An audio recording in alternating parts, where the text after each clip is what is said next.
The Isle of Man TT, the most dangerous race in the world. At nearly 200 miles per hour, riders race between stone walls, telephone poles, and mountainside roads. Each one a constant reminder that they are one mistake away from death. Either side, and it's not a straight road as well. It's a bit windy and it gets me all buzzed talking about it. Never mind racing it. When you're at the TT, it's life or death. Yeah. What in the world could you compare that level of focus for an hour and 45 minutes where the consequence pretty much is death? For decades, riders like Michael Dunlop and John McGuinness have defined greatness at the Isle of Man TT. But as more eyes have been drawn to the sport, a new generation has emerged, inspired by the legends before them and determined to leave their own mark on TT history. Leading that next generation is Davey Todd. In just a few short years, Davey has established himself as one of the fiercest competitors in TT racing. This year, an injury has forced him to watch the TT from the sidelines, giving him a new perspective on the weight that hangs in the air as families and race crews wait for their rider to return from the mountain course. And watch all my mates set off from the start line and experience what everybody else's family and friends and fans have to deal with. And it's awful. It's really brutal. Scared shitless for all my friends who are out there. You'd think that maybe this would be enough to keep Davey on the sidelines. Instead, it's only fueled his desire to return. All the sports that we love, there's a pretty big risk involved with it. Otherwise, you probably wouldn't love them so much. It's a cool thing, that first one. It's not possible to have a better feeling in the world than winning that race. Like, I wouldn't trade it for nothing. I wouldn't trade it for winning a MotoGP race. Gypsy Gang, welcome Davey Todd to the podcast.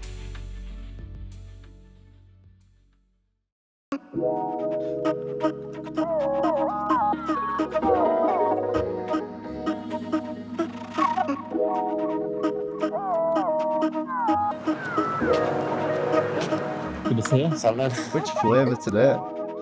I'm gonna lie, strawberry dreams.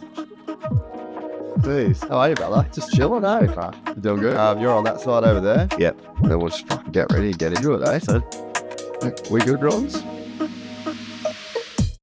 I cannot stand over-the-top YouTubers that start every single video with like, subscribe, smash that like button. I never, ever wanted to be that guy. But in the 7 years that I've been doing this, I would see over and over and over the comments that say, man, how does this channel not have more subscribers? And on the Jet Lawrence podcast, I finally caved. And I asked the Gypsy Gang to check to see if they were subscribed, because we have the data and we know that 70% of the people that watch this podcast regularly aren't subscribed. And I was really interested to see what would happen if I just straight up asked you at the start of an episode. Well, it turns out exactly 4,100 people subscribed to the podcast off that one episode alone, and 7,000 people subscribed last month. So thank you very much. And subscribing to the podcast is something that you can do completely for free, but it actually has a pretty massive follow-on effect with everything that we do. That number is in every presentation that we give to sponsors. It's in every presentation that we give to guests that we're trying to get on the pod, and a whole lot more. Those 7,000 subscribers that we got last month finally pushed us over the 100K mark on this full show channel, taking us well over 350,000 subscribers on YouTube in total. So if you still don't know whether or not you're subscribed, double check now, and thank you so much for watching. Davey Todd, son boy, he's doing the pod. I love it. I'm stoked to be here. Yeah. It's pretty cool. I love listening in, big listener, so it's an honor. I appreciate it, mate. It's an honor for me. It was it's been cool to hang out. You're one of the, obviously, like, the TT is this prestigious kind of niche. It's like very one of one race, right? And there's just so much history, and it's like dominated by the old boys. And I feel like you're kind of almost like the new face of the TT. Yeah, getting in there amongst so. the old boys. And so for a young fella like me, young TT fan, I feel like it's cool to have someone like a new generation kind of guy that's really up there in the mix. Yeah, you need some new faces, don't you? Always, and it's even like that for me racing, because I see a lot of the guys who I'm racing against and trying to beat at the end of the day. Like a lot of the guys are a bit older, in the middle, if not towards the end of the career and stuff. So you obviously want new guys to race. I want to be winning. I want to be at the front, but you don't want to just have it easy. Not that I'm saying it would be, but yeah, it's always cool, new riders coming into it and stuff like that. And got a few mates recently who've dropped into it who I know are fast guys. So it's I think it's in a pretty good place. There's the last few years, there's definitely started to be a lot more hype around the TT and a lot more people looking into it and want to get involved with it, want to race it. So yeah, I don't think it's a bad time for it at all. I was standing in Roz's garden with Brad Pitt. Yeah, that's pretty wild, eh? Pretty fucking weird. So I guess that's the interest in the TT, you know, like they're obviously shooting the movie there this year. I think it comes out at the end of next year. So, I mean, the TT is probably about to have its moment. I would say so. I think it's a pretty good time to be in your prime at the TT. Like in my position, you know, for all this going on around the TT, all this hype around it, the movie, we filmed a docu-series 2 years ago with Brad and Channon's production company for like hype towards this film and stuff. So that'll get released, I think, just before the film, whenever that happens. Yeah. And it was the year, coincidentally, that I got my first wins and stuff, and there was a lot of hype around me, being like, am I the next big thing at the TT or not? And getting my first wins in that year just sort of worked out perfectly. And then I've got all these guys coming up to me, like Channing Tatum come up to me in a restaurant and introduce himself. I'm like, how does he know who I am? Like, that's Yeah. really weird. And then same last week in the pits, and I'm not even riding, and Brad come up to me and asked how my legs were recovering and stuff like that. And you're like, this is weird. It's a weird world that I feel like I'm living in at the moment. Yeah, and it's just around this very special little race that happens in kind of the middle of nowhere. Yeah, not kind of. It is in the middle of nowhere. The Isle of Man is an island in the middle of the Irish Sea, in the middle of nowhere. And if it wasn't for that race, I mean, you've got, you know, Mark Cavendish come from there, and like there's been some good athletes that have come from there.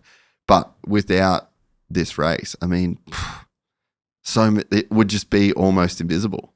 yeah, completely. I think a lot of the industry on the Isle of Man as well relies on the TT. That many people go to the island during that 2 weeks of the year, and even year round. People are visiting the Isle of Man because it's the location of the TT, the Tourist Trophy races. So it's I think it just completely supports the island's economy. And during COVID, when they had no racing, they had to cancel it for the 2 years in 20 and 21. I think that made them really realize how much they actually did need the TTs to survive as an economy. Even the people who weren't necessarily behind it, people who maybe enjoyed their peaceful little island 50 weeks of the year, and then 2 weeks of the year it gets destroyed by tens of Bunch of dickheads like me. hundreds of thousands of people like coming and getting pissed up and having a great time. But I think they realized how important it was to the island to have the races and stuff. Yeah, and it is. I could see it, right? Like you're going over there to just enjoy your quiet little life in the middle of nowhere, and then like the whole for 2 weeks, and it's like it's chaos. You know, it's organized chaos. There's thousands and thousands of bikes. There's people camping in parks. Every hotel's full. But yeah, I'm sure that even the quote unquote haters probably realize like this actually does a lot. Well, it's carnage. Like you say, it is complete chaos. You can't get anywhere. Obviously, the track is the 37 and 3/4 miles Yeah. that the main road pretty much that goes around the island, and that gets shut every day for 2 weeks. So like people can't get anywhere, people can't do anything. The rest of the roads are chaos because the rest of the population of the island, plus all the spectators, which is I think more than the population of the island, just are trying to use these other roads and camp everywhere. Like you say, there's cars and vehicles everywhere. Every ferry in and out of the island for the 2 weeks running up to the TT and the 2 weeks after it, like completely fully booked with vehicles of people trying to get the camper van over or the car over, even people just sleeping everywhere. So it's, yeah, you can see why it would disrupt your peace a little bit, but also if you embrace it and experience it, you realize like it is the best 2 weeks of the year. Nothing really comes close to it. And I love every form, like a lot of different sports, a lot of different events, but and you didn't actually get to see much this year, did you, to be fair? Not that much. I saw enough. Seen enough that in those 2 weeks, you arrive there and see something that you literally cannot see anything like that anywhere else on this planet. No. Like, where can you stand sit on a wall with your legs dangling over the side and a bike comes by you less than a couple of feet away at 200 miles an hour? Yeah. I got told to turn my hat backwards in the garden because it was going to blow off. That's how close you are to these guys. And man, that turn, you've got the right-hander before Roz's garden.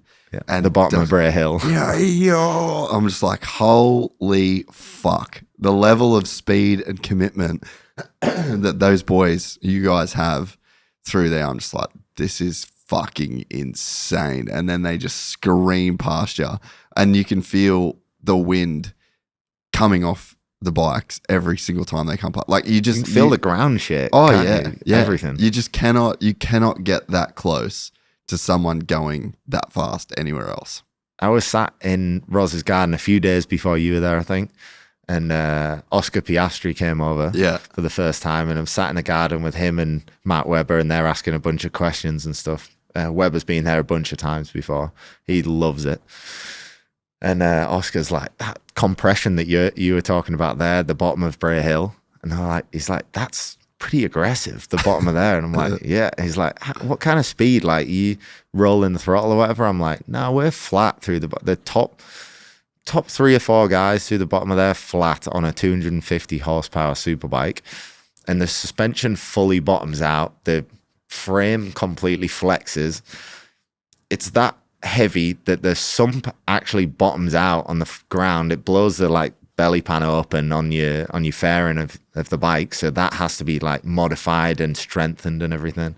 And then some riders still, even if you hit it not quite right, you can hit the bottom of your engine on the ground and like bust it open. So a couple of days before in practice week, John McGuinness, and he's got like the most experience around there ever, he actually come in and he had like a big chunk broken off the bottom of his motor. Fortunately, it wasn't enough to break it open and let oil out, but that has happened plenty of times. But it like took a chunk out the bottom of the motor, and and they come in and they're like, wow, that's pretty bad. That's the bottom of Bray Hill that's done that. And yes, that's pretty extreme. Like, people talk about how difficult it is as a rider and like physically as a rider, mentally as a rider, but on your machine too. There's endurance races where you race for 24 hours, but a 24-hour race around a short circuit, the bike doesn't have to deal with getting completely bottomed out. It doesn't have to deal with jumps. Like, a superbike is not made to do jumps. And I think we get airborne 20 or 30 times around the TT course, and at like 150 to 200 miles an hour. So it's not really what the bike's made to do. So you're absolutely testing the limits of everything, literally everything that's out there in the course. I don't think there's anything that comes close to testing the machinery in that way. Sure, there's a lot of other things, isn't there, that test machinery at huge jumps people send on dirt bikes, but the bike's sort of built for it. It's what it's made to do, isn't it? Yeah. And you set your suspension up to deal with hitting huge jumps, like Axel Hodges hitting them enormous things. His suspension is just like concrete, isn't it? It's so stiff to deal with that, where we can't set the bikes up to deal with these compressions or to deal with hitting jumps, because then it won't handle around the turns. You've got the rest of the lap. You got 37 miles. So the other 37 miles of the course it's got to deal with. So you just simply have to put up with dealing with those little parts that you have to work around. Dude, yeah, it's insane, eh? And when you break it down, like, none of it makes sense. And if they tried, the crazy thing as well, right, is if someone tried to do that now and they go, all right, I got this sick idea. We've got this island and we're going to make a road course out of it. We're going to close it. You start explaining exactly what you want to do to make a replica of the TT. Everyone's telling you to fuck off. Yeah. Like, there's nowhere, like, it could never be done again, ever. Absolutely no way on earth anybody is approving that, are they? And any country with any crazy person running it, they'd just be like, are you for real? Oh yeah, do 200 miles per hour where it's a 30 mile per hour speed limit. Yeah, great idea. Sure, you can do that. Yeah, that, like, nowhere. And everybody talks about that, and you stand by the side. I've done it six times now, 6 TTs, and it doesn't become normal. That part of it doesn't. You don't sit there and be like, oh yeah, okay. It's like I've done it a few times now, and like it's less exciting. Like it's the same every time you come. You still like there's a part of your brain that refuses to compute seeing a bike at that speed, that close to stone walls and lampposts and houses and curbs and everything, and you're just like, this can't be real. How is this allowed? But then when you get to experience doing it, it's that and more. Like, it's crazy. It feels more crazy to me to watch it, which is weird. It doesn't sound right. I guess because you're so focused when you're racing it. But when I race it, the feeling that you get from doing it, I explained somewhere recently, I think on another interview or something, and I was like, genuinely, it sort of ruins everything else in your life for you. I did see you say that, yeah. After racing the TT, and I grew up racing moto, I've raced supermoto, mountain bikes, skateboarding, snowboarding, surfing, like whatever you've got extreme sports wise, I love it. And all of it would give me such an adrenaline rush and like a true adrenaline junkie, I guess.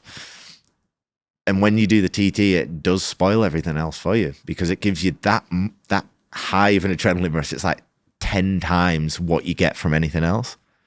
That when you do all these other crazy things, I'm like, someone got me involved with flying a training plane for like Air Force pilots and stuff, and it's like really agile thing, and the guy let me fly it and do loops and spins and everything, and I've never flew a plane before, and I was like, wow, that's cool, but it's not the TT. Nothing gives you that kind of rush anymore, and that's super cool in a sense, but like I say, it sort of ruins the rest of your life as well. Well, and you could see why you get guys like John McGuinness and Michael Dunlop that are just still going back. Yeah. Oh, they're just addicted. Absolutely addicted to that feeling of it. And I don't know how John still does it. It's insane. The guy's 54 years old and still coming back and still fast, which everybody cannot make sense of, because I train so hard, right? I'm like in the gym 7 days a week, doing everything I can, riding bikes, riding motor, everything. And I still finish a TT race and I am smoked. Like, I know I've done it.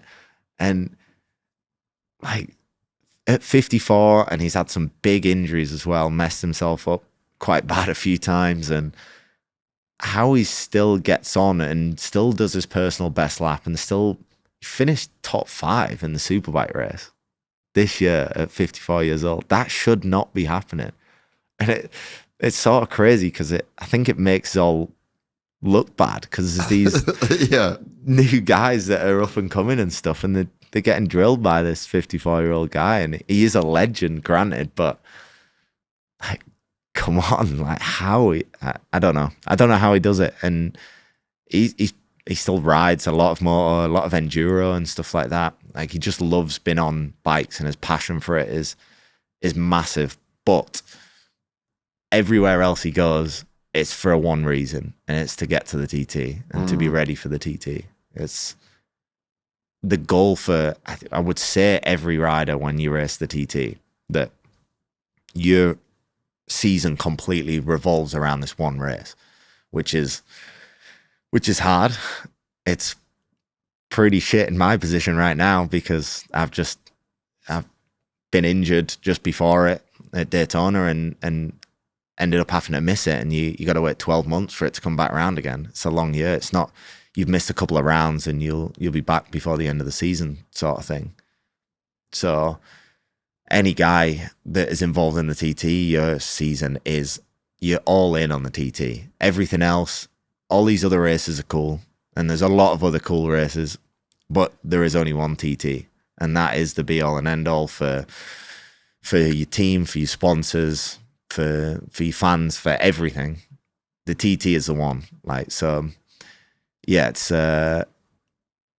it's really good when things are good at the TT, and it's not so good when you're injured and can't race. Yeah, so how was this year? You got to do some TV stuff. You were fairly busy at the TT, but you weren't experiencing it in the way that you would have liked to. It was tough, man. It was really, You really looked pretty tough. grim when we first saw you. You're back in some boxes in the rain, fucking limping around. I'm like, oh, this poor bastard. Dude, I was just not in a good place mentally. After I crashed at the Daytona 200, or just before actually, in qualifying for the Daytona 200, and ended up breaking both my legs real bad. And then straight away in my head, I was like, I'm going to be ready for the TT. And the doctor's like, you're looking at 6 to 12 months, man, before you're ready. And I'm like, no, I'm not. Like, I'm going to be ready. Like, you say this every time and I'll do it quicker. And you usually half the time or a bit less. But when they're saying like 6 to 12 months, and that's 6 is with a good break, 12 is with a bad one. And obviously I had a bad one. And I'm like, no, I'm going to be ready. And I just needed that sort of mentally to pull me through. But then the hardest point is getting to a week before the TT, and the medical guys, they've been asking for all my scans and x-rays and everything to pass me medically fit to race. And so that's something everyone has to do. Everyone has to pass essentially like physical in a sense. Yeah, basically they're getting more and more on it with stuff like that. That especially the last few years, they've gone absolutely crazy with the concussion protocol and stuff like that. They're like super strict, which is a great thing. At the end of the day, like there are situations where you definitely need saving from yourself, and I think this year was one of them for me. You know, where I was all in. I was going to race, and my femur was still in 4 pieces. Oh, And I'm like, no, I'm good. Like, I can ride. I went to Valencia on my practice bike and rode around all day, and I was like, I can still ride fast. I was only 1.8 seconds a lap off what I did at the beginning of the year before I was injured. So I'm like, I'm good. And they're like, you're not. Like, how can your body deal with the compression that we were just talking about? The bottom of Bray I was Hill. about to say, you've just told me how insane the compression is, and you want to race with your bones in your leg in 4 pieces to deal with that. Yeah, well, there's a rod in there. Be all right, wouldn't it? Titanium is meant to be strong, apparently, but apparently it's not that strong. And to be fair, I actually forgot. I really shouldn't have. I knew it's bad, but you sort of kid yourself in your brain. And skipping a little bit, but I got to the TT, and one of my mechanics was like, it's probably a good thing, isn't it, really, that you haven't been able to ride? And I'm like, what do you mean? He's like, remember we were bending your foot pegs last year? I was like, oh yeah. It was like, how do you think that would have gone with your leg? I'm like, oh yeah, good point. Yeah, that probably wouldn't have felt so great. Yeah. So yeah, long story short, just before the TT, when I had a call with him, and you don't normally have a call, but you get medical. If you're generally fit, then you you're fit, aren't you? But anybody that's been injured, they're on you straight away and saying, oh, look what. And anyone What's that your hits condition? the wall at Daytona at 150 miles an hour is going to raise some red flags when it's like a couple months before the TT.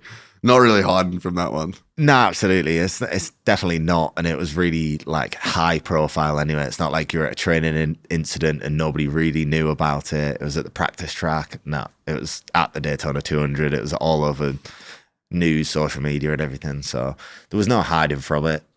And they were really good. They actually were like calling me and saying, oh, can you give us updates? Because I basically went to this facility as soon as I got out of hospital in Daytona, I flew directly to Italy to this place called Formula Medicine.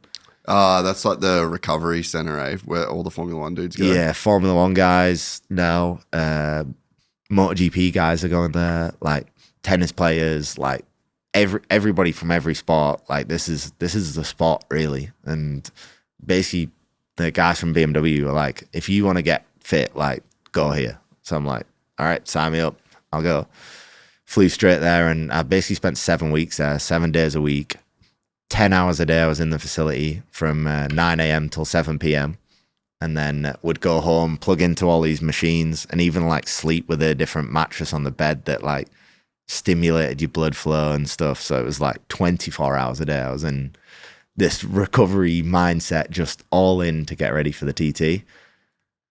Which, of course, then when I had the call from the guys and they went, look, we've looked through your x-rays and your scans and your femur's not healed. You can't race. That's pretty tough to take then. Yeah, because that's kind of the thing that gets you out of bed, right? Like you can almost compartmentalize the injury itself and you can, I guess, process it better because it's like, it's fine, I'm going to be all right for the TT, and it makes everything worth it. And then when they take that away from you, it kind of makes you have to re-deal with the injury, I'm guessing. 100%. I dealt with then what I would have felt, I think, when I had the crash initially, those horrible feelings and the dark place that you go down to usually when you get injured. I then had that then instead of at the beginning, because I just like pulled myself out of it at the beginning. So then yeah. It's funny how your brain works like that, eh? Like we had the warehouse fire a couple of years ago in Oz, and just everything burned to the ground. And I just was there, and I'm like, all right, I'm going to America. And then I left. And it was pretty much, I guess, a full year before I went back home. And it just like didn't affect me. And then when I went home and then I couldn't record and I couldn't do, it hit me then. Then everything came back, and I was so sweet for a whole year. But it's exactly that. It's because you can make a decision in the moment to just move forward onto something else. But it's always going to come back to you. Like if you don't process the feelings that you had, 100%. I think you got to deal with it at some point. Yeah. Whether you choose to do it immediately or you wait a year, like you said, like it's going to catch you up at some point. And it's the horrible truth, isn't it? I guess it catches you up, and then it sucks. Then you're in this dark It's almost place worse. I think so. I don't know what would have been worse, and not everything's going through my head. Like, I don't want to be at the TT, but then I still know the TT's going on.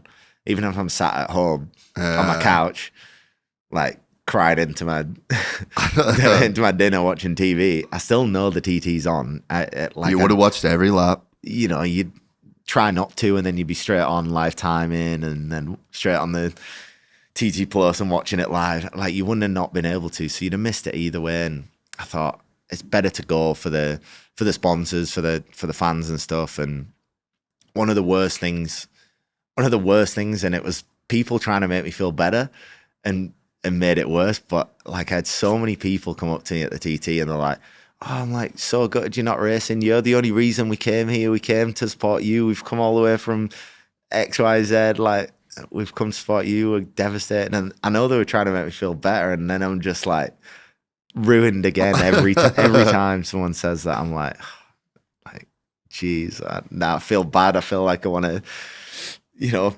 pay for your trip over to make it up to you. And it's like, just it's really tough that side of things. And I just needed to get through those 2 weeks at the TT.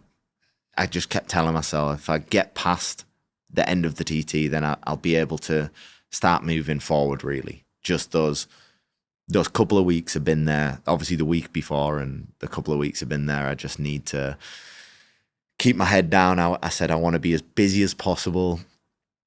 Everybody was super nice to me, BMW Monster, the team, the TT guys. And they were like, look, like, we want you here, but we don't expect you to do anything. Like, just come and chill and have a good time. I'm like, I want the opposite. Give me every bit of like work that you want me to do, every appearance you want me to do, every signing. Like, I want to be like busy 100% of the time, more than 100%, like more than enough work.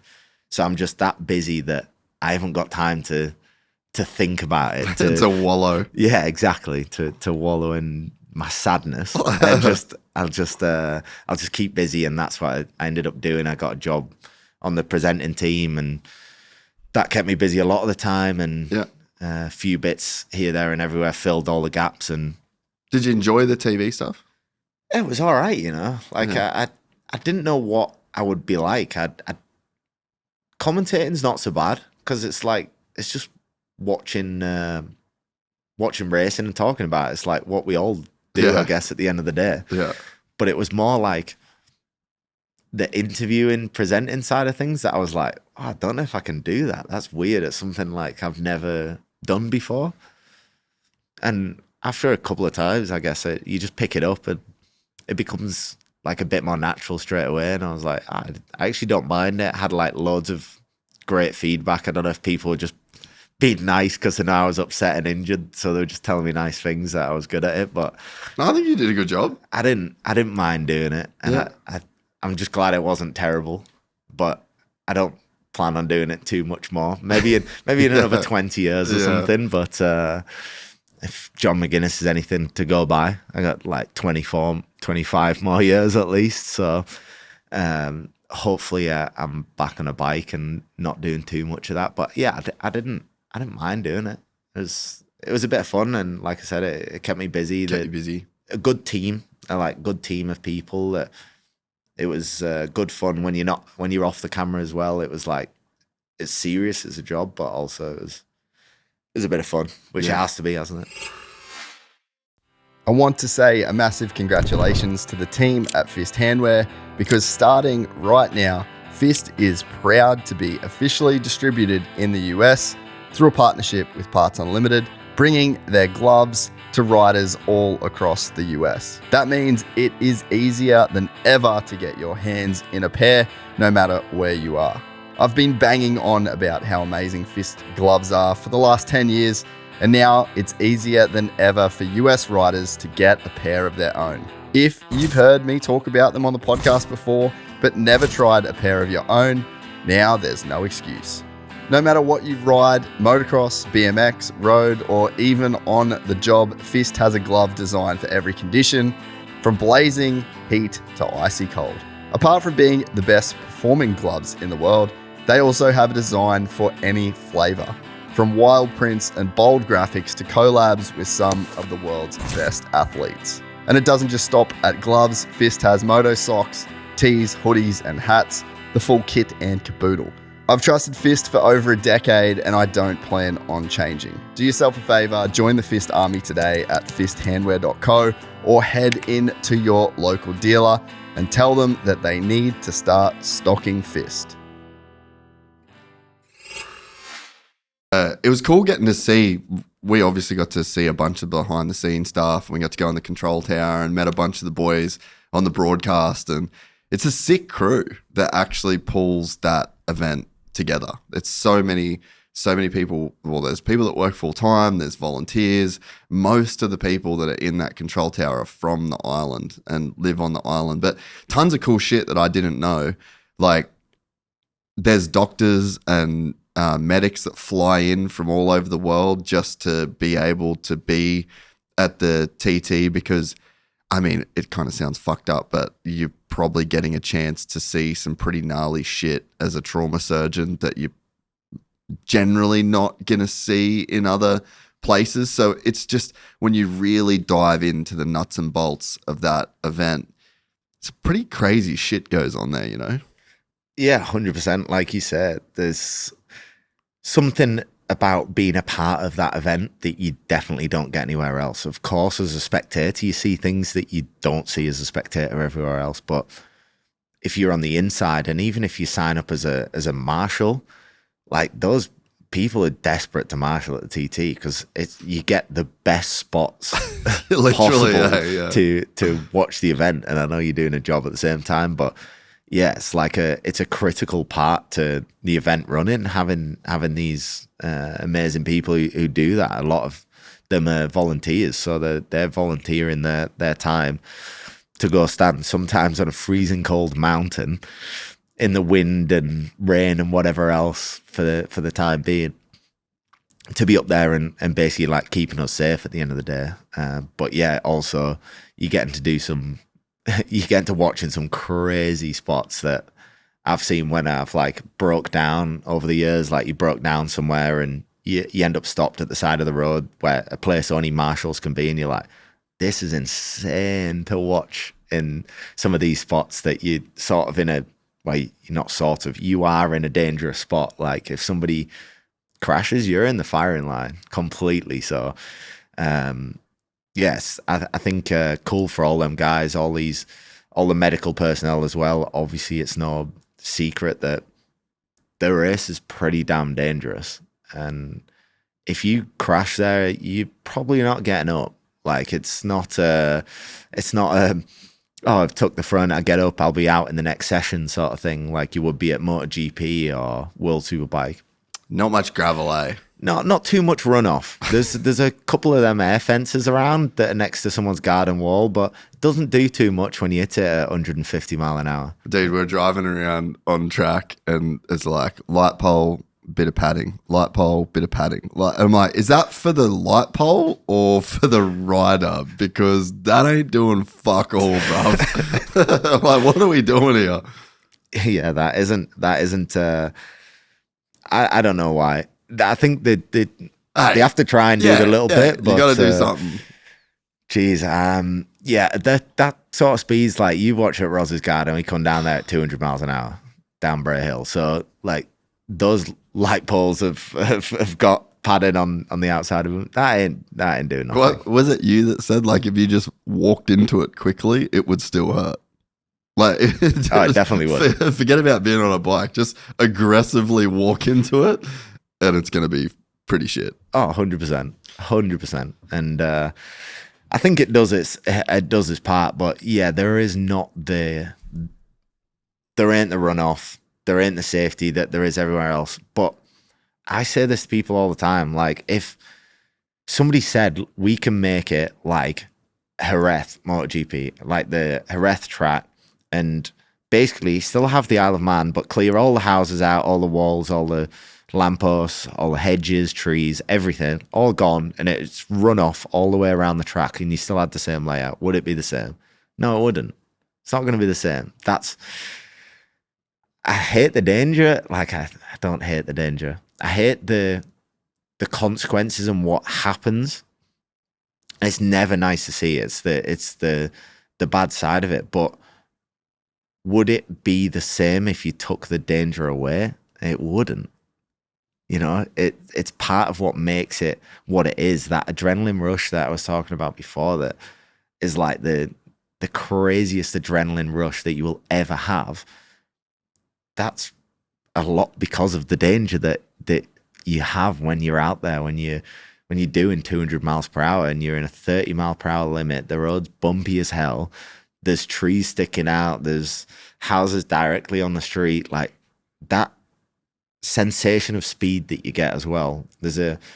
You drove around it, but there's a town called Kirkmichael, and the houses, they don't have front gardens or anything. The houses are directly on the street, and you go through there at 180 miles an hour, but it feels like you're doing 400 miles an hour. Like it's it doubles the sensation of speed because you're in this like tunnel of houses either side, and it's not a straight road as well. It's a bit windy, and yeah, geez, it's like that's what gives you that buzz that you get going around this place. And then you get through the end and do a jump out of a Renkullen, and yeah, it's just it gets me all buzzed talking about it. Never mind racing it. Yeah, I'm gonna need a minute to process all of that. Shit scares the fuck out of me, dude. No, and I mean, yeah, you're right. It is what makes it what it is, and it's also what makes a guy like Michael Dunlop. You know, it's what makes these kings of this place is because the guys like yourself, the guys at the top, they're able to do it still. Yeah. And I mean, there's plenty of, I'm sure if you go to a track, there's plenty of guys that could ride faster or as fast as you around a track. But there's something that you guys at the very top of the sport have figured out in terms of going fast at this place because of all of those things that you just described.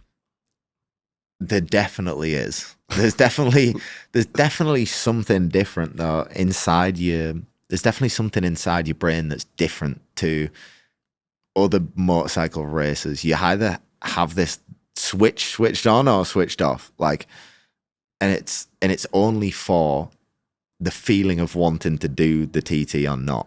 Because the first time I ever saw the TT was actually only 12 months.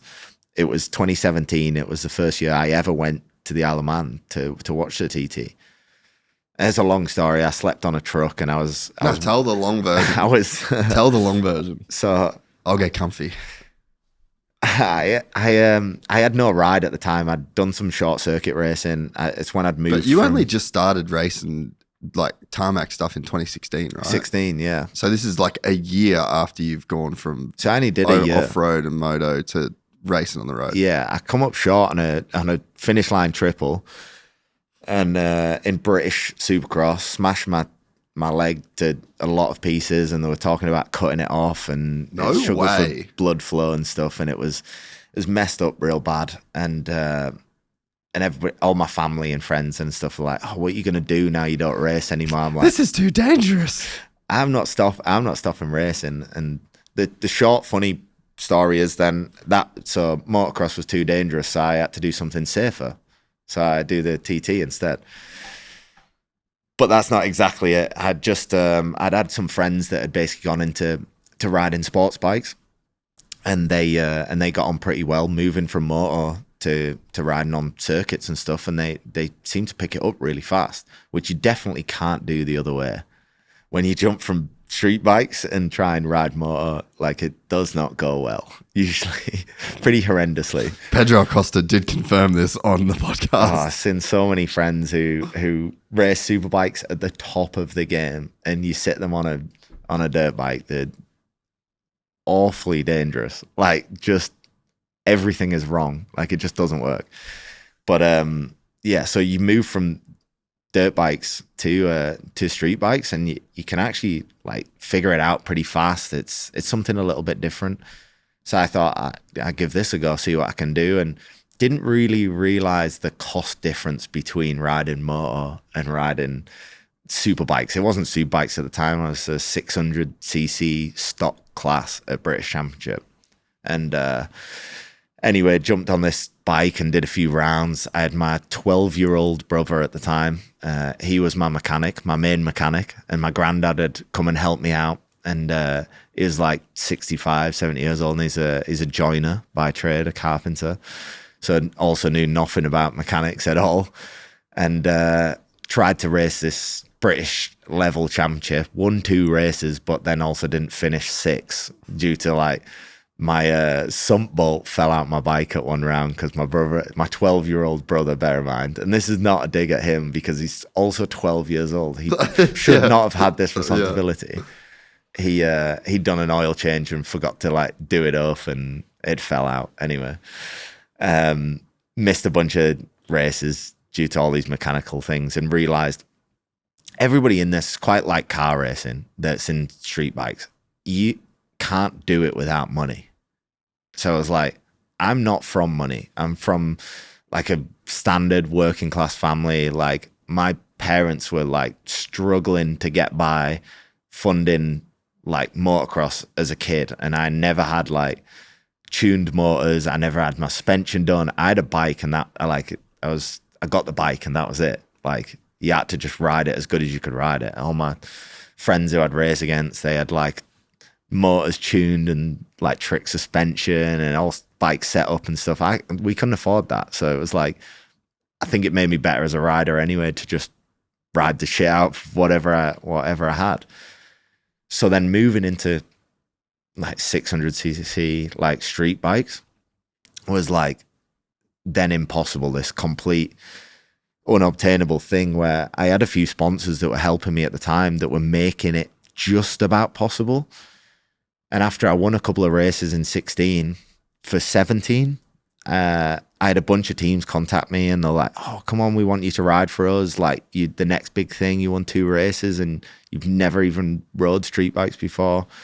It's like, it was a big deal. And I went for all these meetings and you're like, wow, this is it. Like I've got like, all I ever dreamed of as a kid was having a career racing bikes, not having to work a 9 to 5 and getting to ride motorbikes as a living. And I was like, wow, this is insane. And then you get further down the line and they go, oh yeah, we can give you this, that, the other mechanics, best bikes, this bike, the other bike, whatever you want. All you have to do is bring us like 150 grand and we're good to go.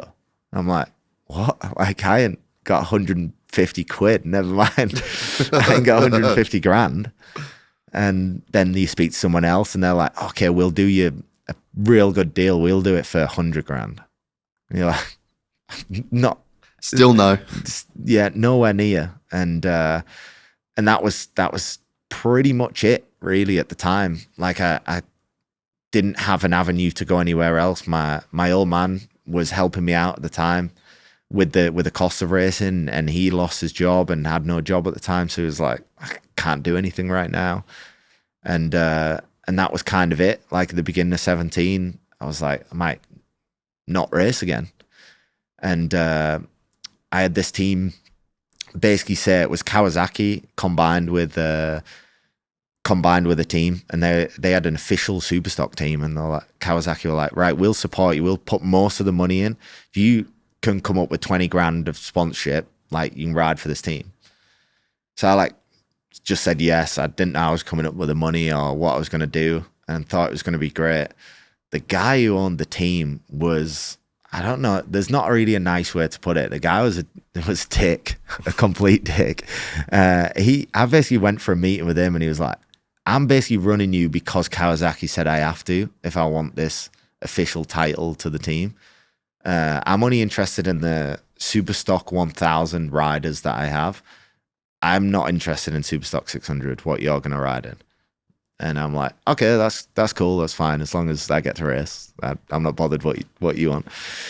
And anyway, just from that point, it's sort of just, I should have thought about it a bit longer beforehand and come up with this 20 grand of sponsorship and worked hard, raised a bit of money myself, got a few sponsors, paid this money, and at the first round turned up and the team are like, oh, like you've got a mechanic. I'm like, none at all. And they're like, no, like figure it out yourself. I'm like, but you've promised this and that. Oh yeah, well your mechanic hasn't turned up. And that was like complete, just bullshit. Yeah, complete bullshit. They'd told him not to come or something. And anyway, no mechanic. I called my dad up and I was like, can you come and give me a hand? He was like, all right, I'll come down and I'll like put you. But my dad's like, he can like change the oil and do a few bits. He's not like he's not rebuilding the motor, setting the suspension up. He was like, I'll come and put your tire warmers on and put some fuel in the bike. So he come and did that, and I led the whole race and finished third at the end. And I thought, okay, this is going to change it. I walked into the garage, the pit box, and they were like, didn't care, weren't bothered one bit. And I thought, okay, we'll need to sort something for the next race. And they called me up. So you'd leave on like Wednesday evening to go to the race. And they called me up on Wednesday evening, and they're like, we're leaving the race shop in 30 minutes. And we can't fit your bike in the truck. So if you want to race, you've got to be here in 30 minutes. And I live like 2 hours away from where the team were based. If you not here in 30 minutes, then the bike will get locked in the shop and you can't race this weekend. I'm like, what? That can't be real. So I rang up a friend that I knew lived close by. He went and picked the bike up, drove it down to this track. We've worked out somebody else's awning to race this weekend. We did 2 practice sessions and did okay. And then they come up to the awning. Some of the mechanics from the team come up to the awning and said, oh, we've been told to take the bike back. So they come and took the bike off us, took it down to This is insane. It's crazy, isn't it? Like, you wouldn't believe it, but like, it's absolutely wild. And took it down to their pit box and they said, oh, it's our bike. So if you want to ride it, you have to do it out of our pit box. Okay. So I went down there and they went, all your suspensions are completely wrong. We got to change it all. I was like, no, don't, like, leave it. We've sorted it out. It's fine. And they're like, no, it's all wrong. It's our bike. It's our suspension. We'll set it up. So they just messed it all up. I went out in qualifying. Was horrendous. It was like unrideable. And I was like, I'm just going to hurt myself. What was the guy's problem? He just didn't want to run a 6. He was actually like, he actually was a little bit bipolar. So he had like, he was a bit nuts anyway. Yeah. But he just didn't have any interest in riding a 600. And I know a couple of the guys who raced for the team over the years, and he either absolutely loved you or hated you. And it was from nothing to do with what you've done. He just loved some people and hated some people, and that was it. Unfortunately, I was on the shitty end of the stick of that, and he was not a fan of me for whatever reason and wasn't interested in helping me. So messed my suspension up. I basically called my dad after this session. I'm like, what do I do? I'm like basically in tears. I'm like, because you're pretty young at this point too, right? Yeah, You'd so be I what, was- 18, 19? yeah, so 17, 18 or something. Yeah. It was 2016. It's a lot for Yeah. a kid, really. So I'm like young anyway, and I'm like, I don't know what I'm meant to do here, what's the right decision. And my dad didn't know what to say either. He was like, you do whatever's right. And I was like, all right, like, I got to quit because it's not going to help me. I'm just going to crash in. I was demoralized. I'd just had enough by this point. I was like, what am I doing? Like, I race bikes because I love it, because it's all I've ever wanted to do, because I love doing it. And I have not loved one part of this year so far. Like, it's been horrific.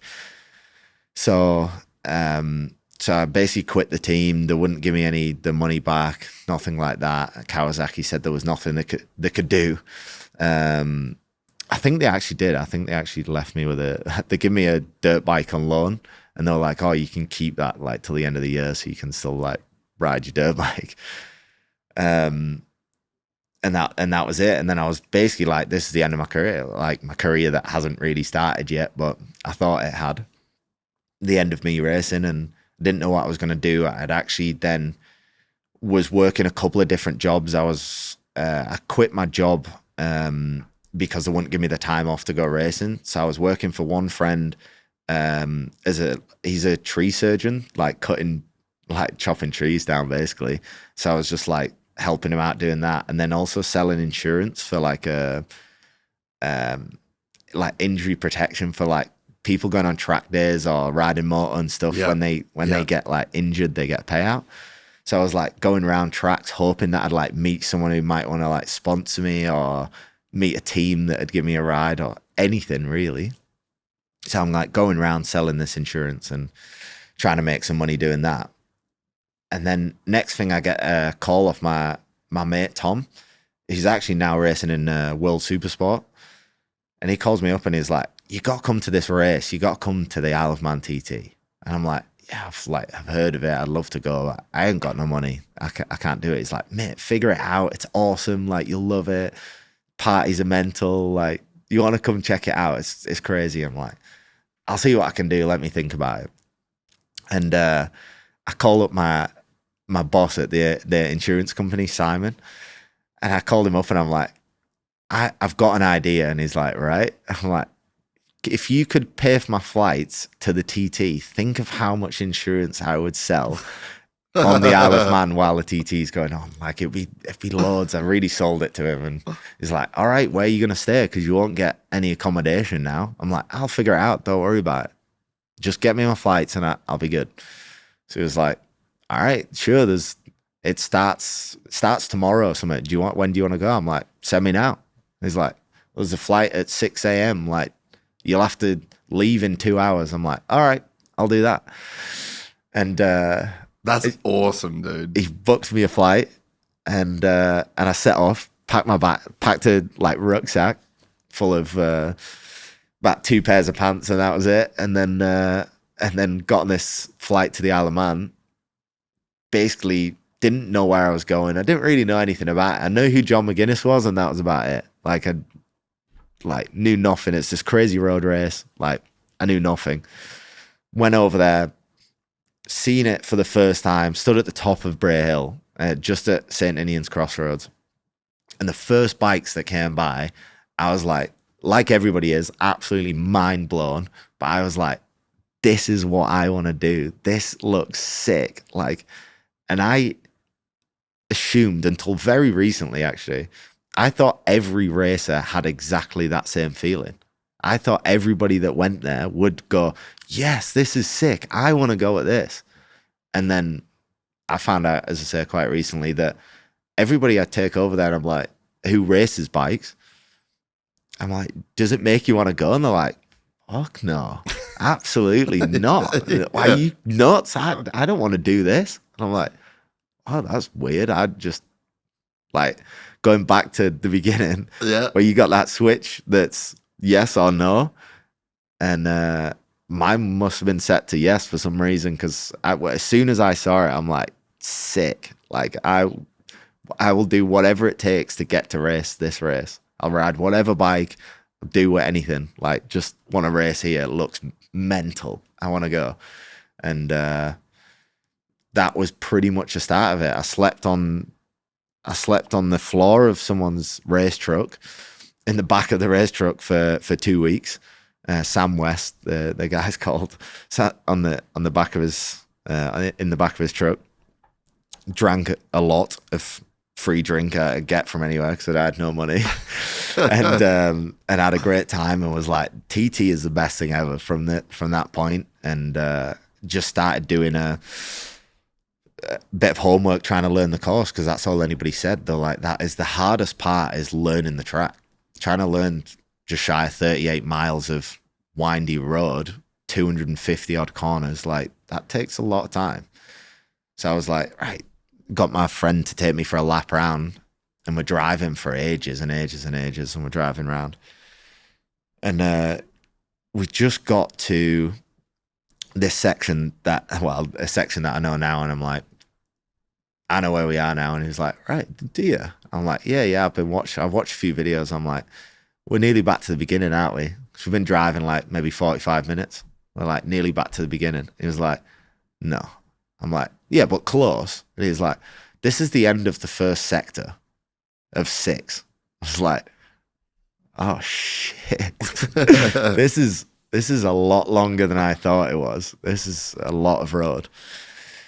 And yeah, anyway, that sort of like fired me up to be like, this is going to be really hard to learn. So I just then started watching videos. I bought the PlayStation game, borrowed my brother's PlayStation, and just hammered the PlayStation game over and over and over again, to the point where just before my first TT in 2018, I was second on the world leaderboards on the game. No way. Because I just tried to play it every day, just at least for like an hour. I do a couple of laps and just got good at the game even. And then I ended up helping the game developers the next 2 editions of the game. No shit. Is it just the Isle of Man game, or is it? Yeah. Right. So it's not, because they've got like some of the other road race tracks on Ride and stuff like that. Yep. But the Isle of Man TT Ride on the Edge is called. The first edition was what I played, and then number 2 and number 3, which is like a bit of a like childhood crazy moment thing. I'm the front cover and like the main rider on the game for the next 2, because they like heard about the story that I used the game like so much and got really good at the game to go fast, and they're like, yes, we'll use that. That is insane, bro. So is this Isle of Man movie literally about you? Because this is a fucking movie. It could be. I think a few people have said that it could be it'd be a fun film or story or something, but I don't think the film is not. It's like it's a love story thing, I think. Yeah, you and the Isle of Man. It should be. Nah, I think I could. A few people since, when they've heard this like story in a couple of ways, they've heard this story, and a few people have approached me asking to write like a book and stuff like that. But maybe at some point. Yeah. I don't have the time. I don't have the time, man. I Yeah. don't have the time. Fuck, that is crazy, dude. I had no idea. Yeah. I had no idea that's the origin story of this whole thing. It gets a little bit more mental, and the part that I tell people, because it sticks in my throat, like when people say, and everybody gets it, any rider that gets to a certain point and has some success, the lower down riders go, oh, it's all right for you, you've got a factory bike, you're in a good team, like I would do it if I was in that team. And I like it makes me it fires me up a lot when I hear people say stuff like that, because I'm like, you don't know where I've come from and what I've like been through to get where I am. So 17, I left the TT after sleeping on the floor of a truck, and I just started ringing teams flat out, road racing teams. I'm like, give me a ride, please. I've won British Championship races. Like, give me a shot. I want to do this. I'll do any race. And next thing, I get a call off a guy called Harry. And it's a bit ironic, but he had a team called Long Shot Racing. And it definitely was. They had like no money, no nothing. They had like secondhand everything. Like the bikes were clapped out, like 5-6 years old. Secondhand tires, brake pads, you name it. Like everything was clapped out. And he's like, do you want to come and do a road race in Ireland called Skerries? I'm like, yeah, sweet. I'm in. I've never heard of it, but I'm in. I've got no money. I can't pay anything. I can't afford to get to Ireland. Can you help me out? Yeah, we'll pay you ferry over. So I had a little, I don't know if you get them, but like, do you know you like car-derived vans? So it's like a Volkswagen Caddy. Yeah. It's It's a van, but it's a car. Yes, basically. Yeah. So I had one of those, and Pimp. so cool. And I had this bit of foam that I'd like lay in the back, but you couldn't like lay down straight because it was really, really small. So I'd like lay in it like scrunched up and like sleep in it. And basically went to Ireland. He said, I'll pay you ferry to go over there. Went over. I was like, I'll just sleep in the back of my van for however long it takes. But the team had no money or nothing. So I just stayed over there for 5 months, I think. Basically for the rest of the race season, and did a bunch of these Irish road races, because there's an Irish national series that they're all mass start races, unlike the TT's time trial format. The mass start, so everybody sets off together and you actually battle on the streets. That's insane. And they're these like super narrow like country lanes. They're like, TT's narrow, but they're like two, one lane one way, one lane the other way. These Irish roads are one lane. Like it's like super narrow, covered in dirt, and like people have been driving tractors down them all day, and then they're just covered in dirt and whatever else.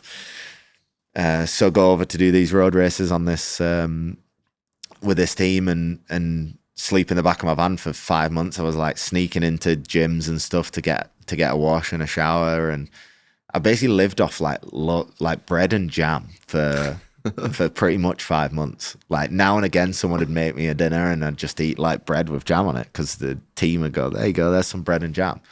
And then there's actually good money. Like I say good money. it was good for me at the For time. you, yeah. So like the first race that I was at, I think I finished like 4th or something in the 600 race, maybe 6th in the 1000cc race that I was riding my 600 in. I think I must have come away with like $6,000 or $7,000 or something. I'm like, holy fuck, this is ace. Balling, Like I've made some money. And the team went, you have to give us the prize money if you want to continue. So I'm like, all right, deal. Like, let's go. I need some food though. And they're like, all right, here's some bread and jam. And I'm like, all right, let's go with that. So I just basically did that for the next 5 months. And the one that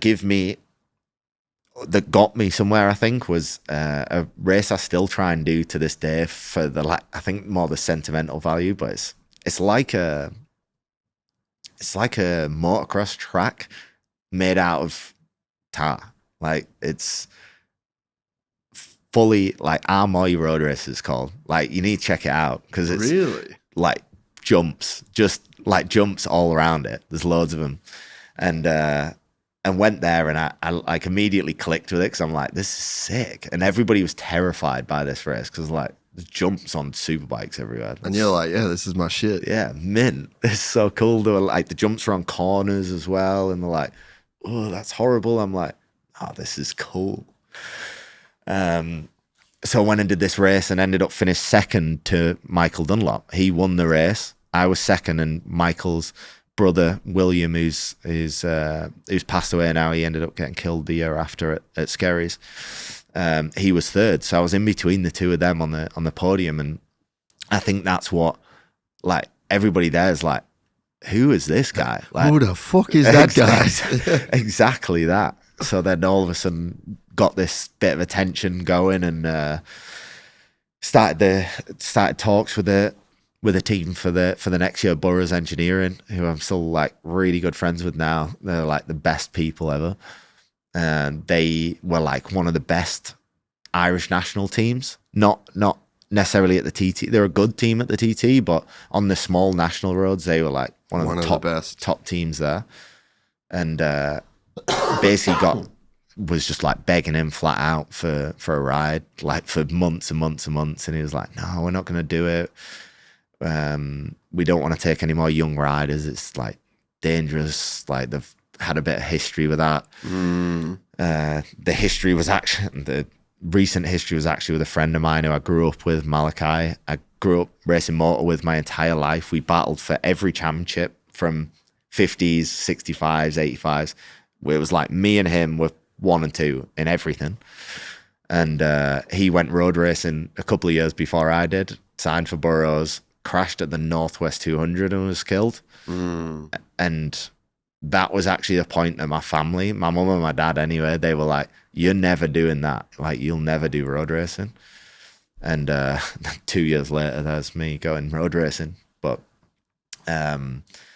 Burroughs didn't want to take a young rider, and I just begged him. And in the end, they went, all right, like, if you pay for your own tires, like, which is the most horrific cost to do with riding street bikes, you pay for your own tires and like your own fuel, which they ended up actually scrapping the fuel and going, oh, you've done good, like, don't worry about it. You can ride for us. And the tires I couldn't afford, but I just agreed straight away. I was like, yeah, deal. Like, all right, we're done, let's go. We'll do my first Northwest 200, my first international, then straight to the TT, the Ulster Grand Prix, which is a race that's hopefully coming back next year, which is like a mega one. It used to be on the like, Ulster Grand Prix was like, back in the day, was on the MotoGP calendar. When really? MotoGP used to do when they road used races. to do the road, yeah. Because they used to have TT on there. Yeah. But the Ulster Grand Prix, I think, survived even longer than the TT did in the Grand Prix calendar. And it's a street race, and it's basically the similar speed to the TT, but it's a mass start. So everybody sets off together, like 50 guys off the start line, and the average speed, I think it's still the fastest road race in the world. The lap record there is 136, high 136 mile an hour lap. So it's super fast like the TT, and you're actually battling people. So sick road race. And signed for this team, didn't know I was going to pay for the tires, ended up speaking to Michelin at the time, and knew them from moto a little bit. They'd help me out through moto and riding some supermoto bikes and stuff. And everybody's like, you can't use them. Like, it needs to be Pirelli, Metzler, or Dunlop. Like, the rest is like, they're not good tires. They're not competitive. And I didn't have a choice. So I'm like, if someone gives me free tires, no matter what they're like, I need to use them. Yeah. So done a deal with Michelin for the next year and rode them, and they were actually better than people made out. Like, I don't know if you can necessarily win race on them, but like, I did good, and that helped me even more, because then everybody kept coming up being like, my God, you going that fast on Michelin tires? Like, that's crazy. Like, that can't be possible. And it just like helped me sort of level up over the next couple of years. But that year then, 2018, was the year that changed everything, because even though it got my foot in the door in 17 with a long shot racing, 18 riding for Burrows. Once I did my first TT and did good, I ended up being the second fastest newcomer of all time. The only one that was quicker was Peter Hickman, who's now the fastest guy. He's pretty good. Ever. He's done all right. So then, and he was like a already well-established British superbike level, like well-established name when he came to the TT. Nobody knew who I was, and like, it's because nobody should. Knew like all these guys that were in the Yeah. list behind me. Yeah. Like Josh Brooks was like third or fourth fastest, and like a lot of big names are in that newcomer list of fastest ever newcomers. And then it was just me there in P2, and that fully changed my life straight away. Like, I didn't realize on what level the TT was. I think I was a little bit naive to understanding what level the TT was on. I'd been to these other races, British Championship and these other road races, and thought, if you do well, you might have a chance. And I think the top and bottom of it is that they don't actually matter. TT is the one that changes everything. You do well there, you're good. Like, it sorts you out, sets you up for the future. So it's something that's like changed everything for me. As soon as I did well in that first TT, I was like, okay, like, I can go somewhere. And went from 17, I had basically, I part-time lived in the back of my van, and then 18 I had a ride, didn't really make any money, but like did my first TT and everything. 19 I got like paid good money to race around Europe for Pens 13, the like official BMW team in Germany, and did there's the Irish road races, there's a International Road Race Championship, IRRC it's called. It's like a European road race series. Yeah. So I did that in 19 with this BMW team, won every race except one, and like made good money. And I'm like, until that point, I'd never had money in my life. I'm like, this is insane. I went out and bought like a new van, and I'm like, this is sick. Yeah. But I still like, every day I try and like remind myself, I remember where I come from. You remember bread and jam? Yeah. Oh, dude, I can't even eat it anymore. So the funny thing about it, like the Ulster Grand Prix what I was telling you about in 18, I went there and raced it for Burrows. And after we'd had a mega Northwest, really good TT, and the third international of the year is the Ulster Grand Prix, the third big one. There's like 4 Macau Grand Prix at the end of the year as well. And the Ulster is the third one. They're like, you've had a mega year. You've done amazing, like way better than we expected. You've just been riding like a super stock spec bike. We're going to put a super bike engine in the bike for you for the Ulster, and like treat, see how you go with a super bike. I'm like, sick. This is gonna be good. And went out in qualifying, rode behind Dean Harrison, and this is like still like I'm right at the beginning. And Dean Harrison in 18, did he win this? No, he won in 19. He was second in the senior, so he was like still big dog that he is at the moment. And I rode behind him in qualifying at the Ulster and could stay with him, and I was like, shit, this is good. This is good. We're in a really good place here. And then I made a mistake on the first lap of the race. Dropped back of the front three. There was Peter Hickman, Dean Harrison, and Connor Cummins. They'd like stretched out a bit because I'd made this mistake, and then I was like, no, I need to get back on them. It's like ruined my opportunity. I need to be in the slipstream. So I like pushed a little bit harder and got caught out. There's a corner called Deer's Leap at the top of the hill. It's like fifth gear, 160 mile an hour. And everybody knows because it's right at the top of this hill that the wind can really catch you out there. And it caught me out. It pushed me wide, and I went on the grass at 160 mile an hour, took the front, and didn't get injured too bad. Got like spark up pretty bad, like a bit of internal injuries and stuff, but only broke my foot, not really any other broken bones, like lost a lot of skin and stuff. But the biggest thing was it made me intolerant to gluten and dairy. So What? ever since that crash, I woke up in hospital, was ill for like my stomach was in bits for like 6 weeks. And ever since then, haven't been able to eat bread or drink milk or anything. No way. Yeah. Do they know why? No, they said severe trauma can cause it. So it doesn't even have to be, apparently it doesn't have to be physical trauma. It can be like severe mental trauma as well. Can like just switch your something in your brain that makes your body not tolerate certain foods anymore. I've literally never heard of anyone having that happen. It's wild, isn't it? There's that crazy story of that woman. Was she in a car crash or something, and she ends up like speaking with like a Chinese accent or something.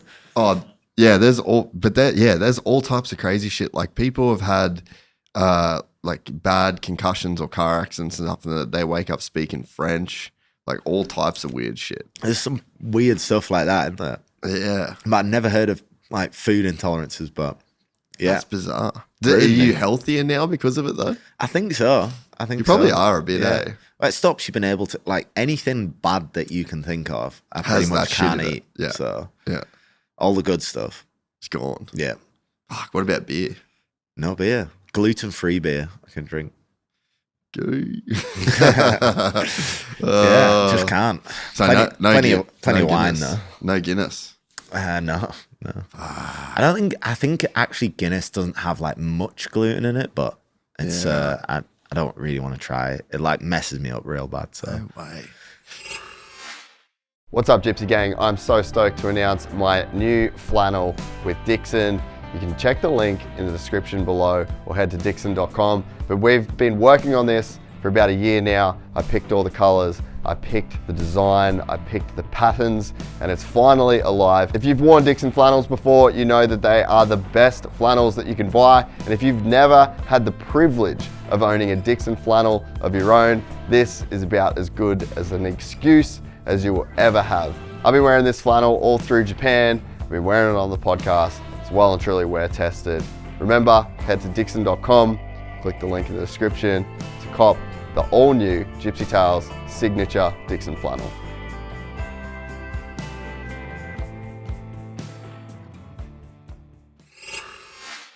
So, insane story. Like, and you know what's funny? I'm sitting here and I'm listening and I'm like, when does he crash? Because you're going pretty good. Like it's been a good run of just like positive momentum. I'm like, does he fucking crash at any point in this story? So you eventually did get caught out. Yeah. I've had a couple of not so great ones, but usually it's on the motorbike, to be fair. Like 2020, I got what I thought was the dream ride. I got basically like there's like three things. Like it's like basically I always dreamed of like a factory ride was like what every rider dreams of having, like a sick gear deal and a Monster Energy deal. Yeah, you know, as in my head I was like, that's the dream come true when you have all that. So at the end of 19, after winning this international championship, got talking with that Alpinestars. The dream. And that, if you could pick one, that'd be the one, you know.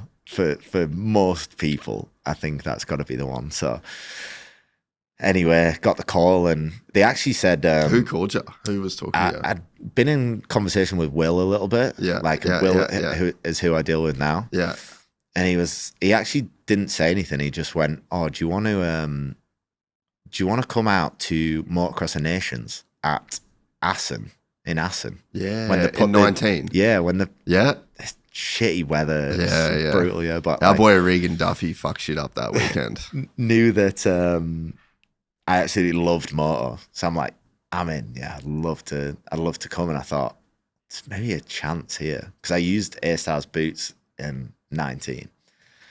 I'm like, maybe they want to like speak to me or something, and like they're like, "Oh, come out, we'll give you some hospitality and stuff, and just come and enjoy it." So I went out there, was there all weekend in the rain, freezing cold. It was brutal on it, but ended up soaking wet through every single day. But it was mega, and had like a few conversations, and I don't even know who it was. Will basically called me into the office one of the days, and I went in with one of the guys, and we were just sat like chatting shit, you know, like not anything about anything. Like it was just literally like, how's it going? What you've been up to? What you think of the racing? Like about all these different things about life, this, that, and the other. And I left thinking, I left actually feeling really disappointed because I was like I thought that maybe there was going to be like, oh, we're like thinking of maybe, do you want to run A-Stars gear or like whatever? And there wasn't.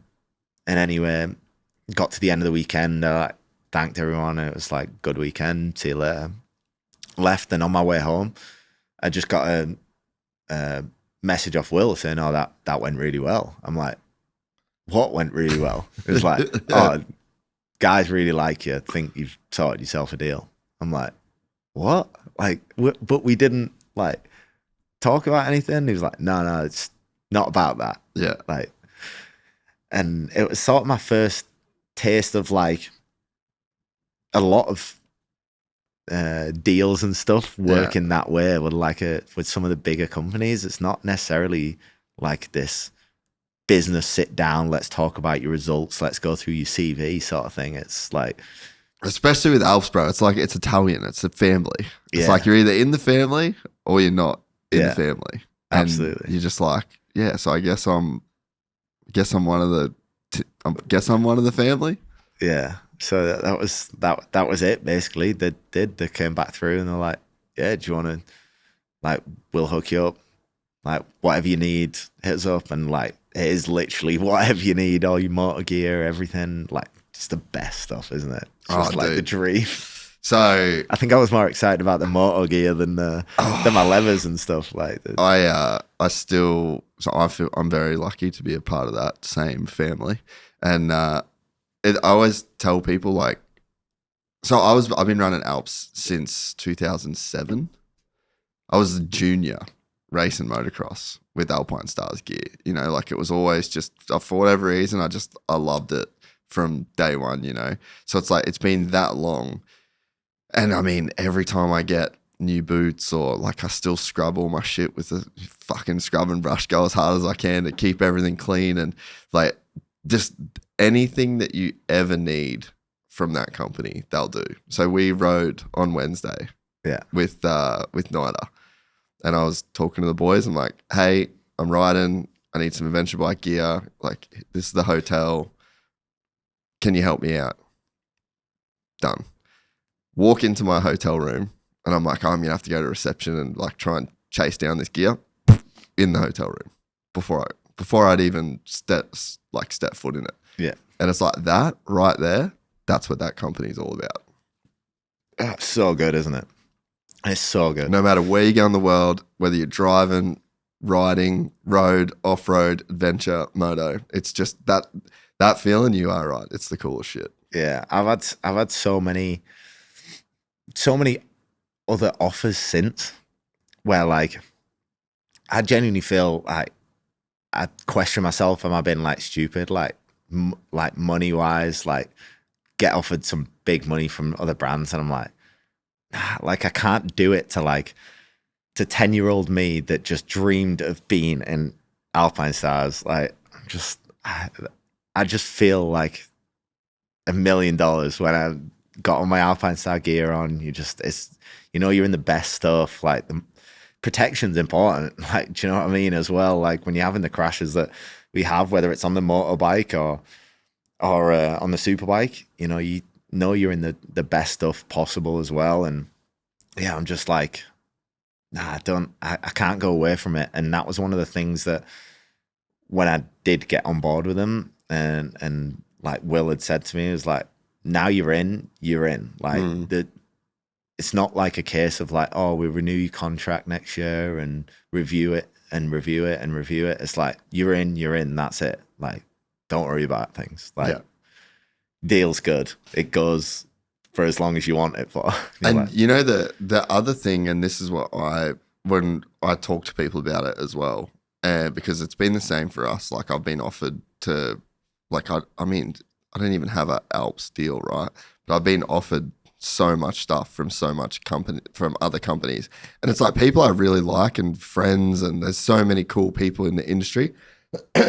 But the thing that I always tell people as well, and I think this is something that maybe, I don't know whether athletes do or don't think about when it comes to Alps, is one guy owns that company.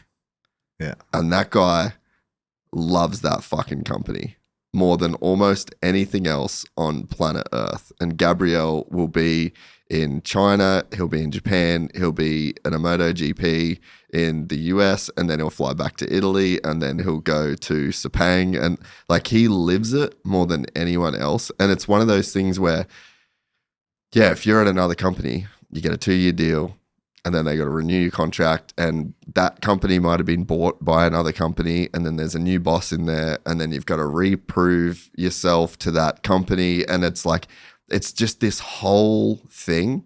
And like, sure, you might be able to make more money for 2 years on a 2-year deal with another company, but then you don't control if that company gets sold. You don't control if the guy that made that decision isn't going to be there anymore. And it's like, it's one of the very, very few companies in this industry where there's one guy at the top who makes the decision, and he ain't fucking leaving, and he ain't fucking selling it. So it's like you really can take that to the bank, and that's, in this industry, is worth a lot.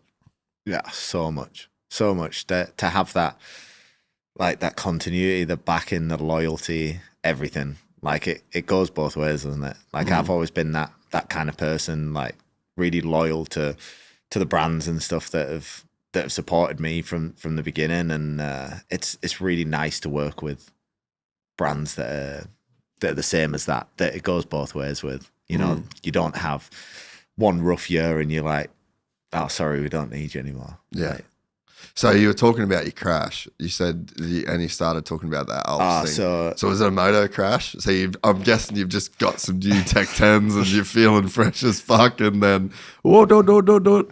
Yeah, it was exactly that. It's exactly one of them. But no, I just got, well, 2 parts. I didn't quite get the Monza deal in 2020, but I got the Alps deal. Had all fresh kit, like boots, the lot. I'm like peaking about it. Signed for factory Honda after my like second year at the TT, so they were like all hyped about it. And anyway, they signed up to them. Was like, right, I'm going out to California in winter. I've done it a couple of times. I actually did it last year again. Dude, you got to let me know next time. Yeah, I've got a bunch of friends out there, and it's like there's nowhere better to ride moto in winter. Really. So fun, eh? So so went out there, was riding all day, like every day with him. He was actually over. He's talking about racing the TT. I'm not sure whether he will, but my good friend Brad, he moved out there years ago to race Supercross and Motocross, and got injured too much, and didn't work out so well. So he's raced Moto America and stuff since. But anyway, spent winter with him, riding flat out all day, every day, feeling really good. And it's not called Star West anymore. What's it? State Fair.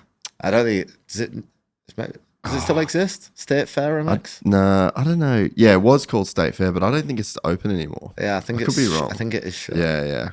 Anyway, I was Too there. far from me, bro. I don't go there. I went and cruising a lap. Literally the first lap of the day, I just come out of it. I know the track. We'd been there a couple of times, like doubling through these. They had these big like roller whoop things and doubling through, and like my foot. They'll get you, won't they, Ronnie?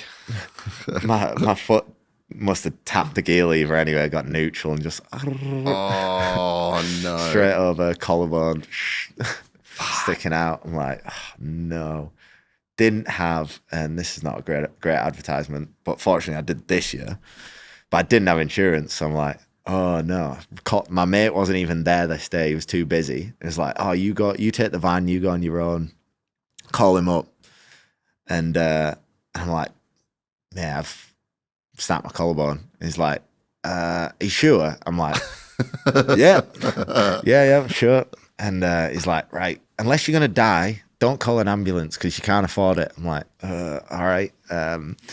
What do I do? And he's like, get someone to put the bike in the back of the van and drive back to my house in Temecula where he lived. Yeah.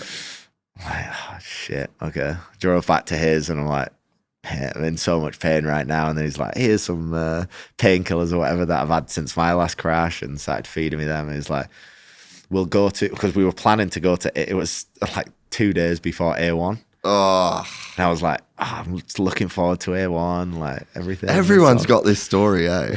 That happened to this guy this year. So yeah, he was like, anyway, we'll go up there. We'll go see the Alpinestars medical team at Supercross That's so good. and like see if he recommends doing anything. And he basically went, I can't really recommend you this, but get yourself a few painkillers down, you book a flight and go home quickly. Like, all right. So I didn't even stay and watch Supercross. Went to the airport, got on a flight, went and got surgery at home. 4 weeks later, was back riding with a plate and 10 screws in it. Went over the bars again and bent the plate in it. Bent the plate in it and messed the collarbone up real bad then, because then it was like all in a weird shape. And I think I don't know if it's lucky for me or not lucky for me, but then I spent like a couple of years, or at least the next year, with my shoulder pretty messed up. And that was my year with factory Honda, and they basically like let me go at the end of the year, and they were like, yeah, TT got cancelled in 20. And they were like, oh, it's all right, well, like next year in 21. But then they called it at the end of 2020. They said, oh, TT's cancelled for 21 as well because of COVID. And then Honda just went, yeah, okay, we wanted you for the TT and it's not happening, so like, see you later. Which was a bit brutal, really, to have this ride, and then I never really ever got to ride for him. Yeah. And anyway, I had time to get my shoulder fixed up and stuff in that time, and it's still pretty messed up. It's just the bone's not healed like that, but it's got no plate in it. Yeah. I got the metal taken out, and then that basically was I like sort of ended up down this hill, and then had to come back up in 21 and 22 and come back to getting back to the TT, but also got me back to short circuits as well, because nobody ever believed I could race on circuits. So just like, oh, you're just like, TT guys are usually just TT guys. They're not usually so good at both. They'll like the short circuit guys don't want to do the TT, and the TT guys are not as good at short circuits. But I had like something really like stuck in my throat about it, that I was like, I want to prove a point on track as well. And in 22, finally got the chance to ride for Padgett's. They're like, they're not a factory team, but they're like the next one under, really. They're like really prestigious team in at the TT and stuff. And they went, okay, we'll give you a chance in Superstock 1000 at British Superbikes. Even though, and I was like beating this drum that I could win it, and people were like, but you've never raced it. Like, how can you say that? How can you say you can win it and you've never done it before? And anyway, just they finally give me this shot, and we won the championship in my like first year in 22. Went in with this Paget's team, and then got my first podium at the TT in 22 as well. It was a really good year. 22 was mega. There's a King of the Roads series, which is all the like big road races together in a like championship. Won that. Just had a mega one. Like back from this with Honda, and then Paget sort of brought me back up in 22 a little bit, and changed a lot. And then it got me on this wave of short circuit racing as well, whereas people wouldn't believe that I could ride on track as well. They're just like, oh, you're just a TT racer. Yeah. So a lot of the TT guys, like I can't remember which one, but maybe it was like Michael Dunlop's like a fucking builder or something. Like they kind of go away and they'll do some work and they'll just do other things other than like just focus on the TT. But you're kind of in a unique position where you actually focus on racing all year round. Yeah, pretty much. I think most of the guys do. A few of them like to blag that they do. A lot of them like to seem like they're working. They are down to earth like normal guys, but they like to seem like ham it up. Oh, you know, like I'm out here grafting, boys. I'm on the tools. Humble in the week. chippy. I wouldn't say there's many in the top 10, top 20 really that are working. Maybe doing a little bit, you know. John McGuinness still likes to say he can lay bricks and stuff, but he definitely can't. He's not done that in 40 years. But yeah, like I'm in a good position where I can like keep busy with all the racing that I've been doing, and there isn't anybody that does more races than I do in a season. I feel like the guys in America, to be fair, doing their season now is like absolutely obscene. I feel they're paying a little bit with racing short circuit, with doing the road races, and then I fit a load of like one-offs in between as well, like a few motor races, supermoto races and stuff like that. There's a mega one in October, supermoto.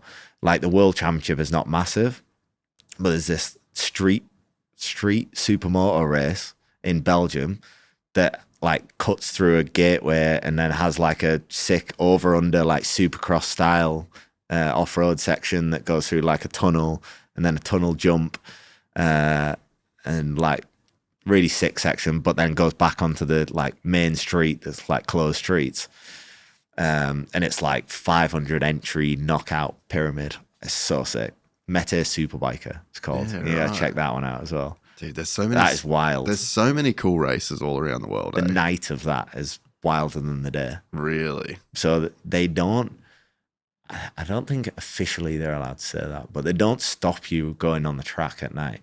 So everybody races the track in the dark at night on every kind of vehicle that you can imagine. And this is mopeds, pit bikes, full bore 450 race bikes,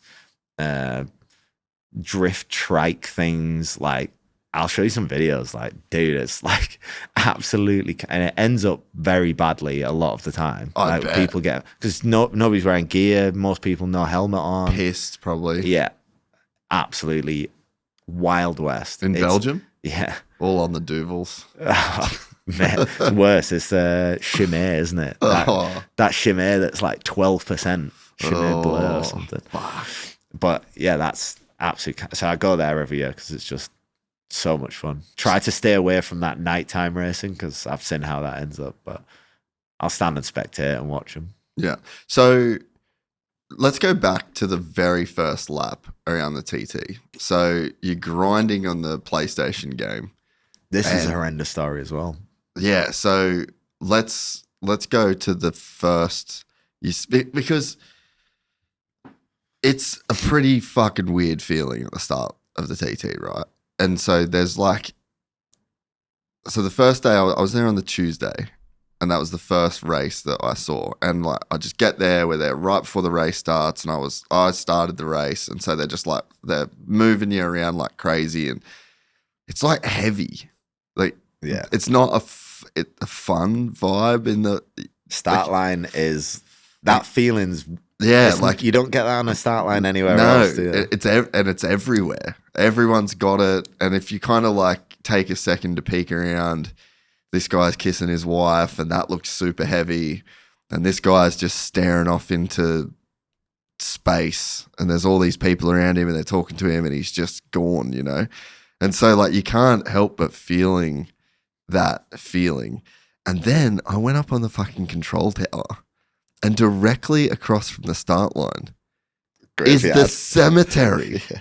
And I'm like, this all feels really weird to me right now. So I, as a person that rides bikes, that what you're saying about, like, you got that feeling of like, I need to do this.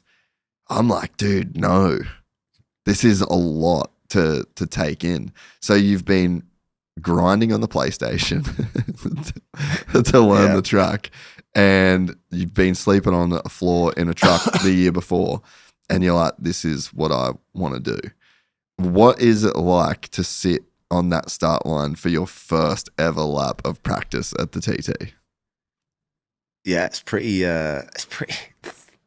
horrific. Sat on the, it's always pretty grim sat on the start line, no matter what. Like, I always refer back to McGuinness because he's been doing it for 30 years. But you look at him on the start line after 30 years, you seen him, like, he was still shitting his pants. Like, you still have this, like, eerie feeling. Like, I'm on the start line, I'm the kind of guy that likes to get pumped up on the start line, like, get, like, a little bit mad and, like, psyched up, and, like, gives you, like, a bit of a buzz and a good feeling. And I'll do that on every race, like, shake my arms about and just get fired up. Start line of the TT, you just do not feel like doing that. Like, you're just so calm isn't the word, but Like, you just numb? Yeah, you just want to be calm, but like, it's eerie, isn't it? Like, it's a really eerie feeling. And I had it a couple of years ago where my trainer came over for the first time to the TT, and we've been working together since 19. And he's always like, he's been to most of my races with me, and he'd be on the grid and like fire me up and like get me all like psyched for it, get me mad. And he turned up for race week at the TT, and I was like, coming up on the start line, yeah, I'm coming up, of course I'm coming up. Comes up on the start line, and he was close to tears. I had to basically like console him on the start line. I'm like, it's all right, man. He's like, no, mate, just please, like, just be safe, won't you? And I'm like, yeah, man. Like, and he's not stopped talking about that ever since. He was like, it's just, I can't believe that feeling. The feeling that it gives you, you'll never understand unless you go and experience that feeling. And standing on the start line there is weird. It's that eerie thing. And like, when my dad's there, he'll like, and dads are dads, aren't they? They don't like say anything like it normally, but he'll like come over and say, oh, I love you, son. And it's like, that's weird. Why are you saying that? Like, Even that makes me feel weird then when you said that.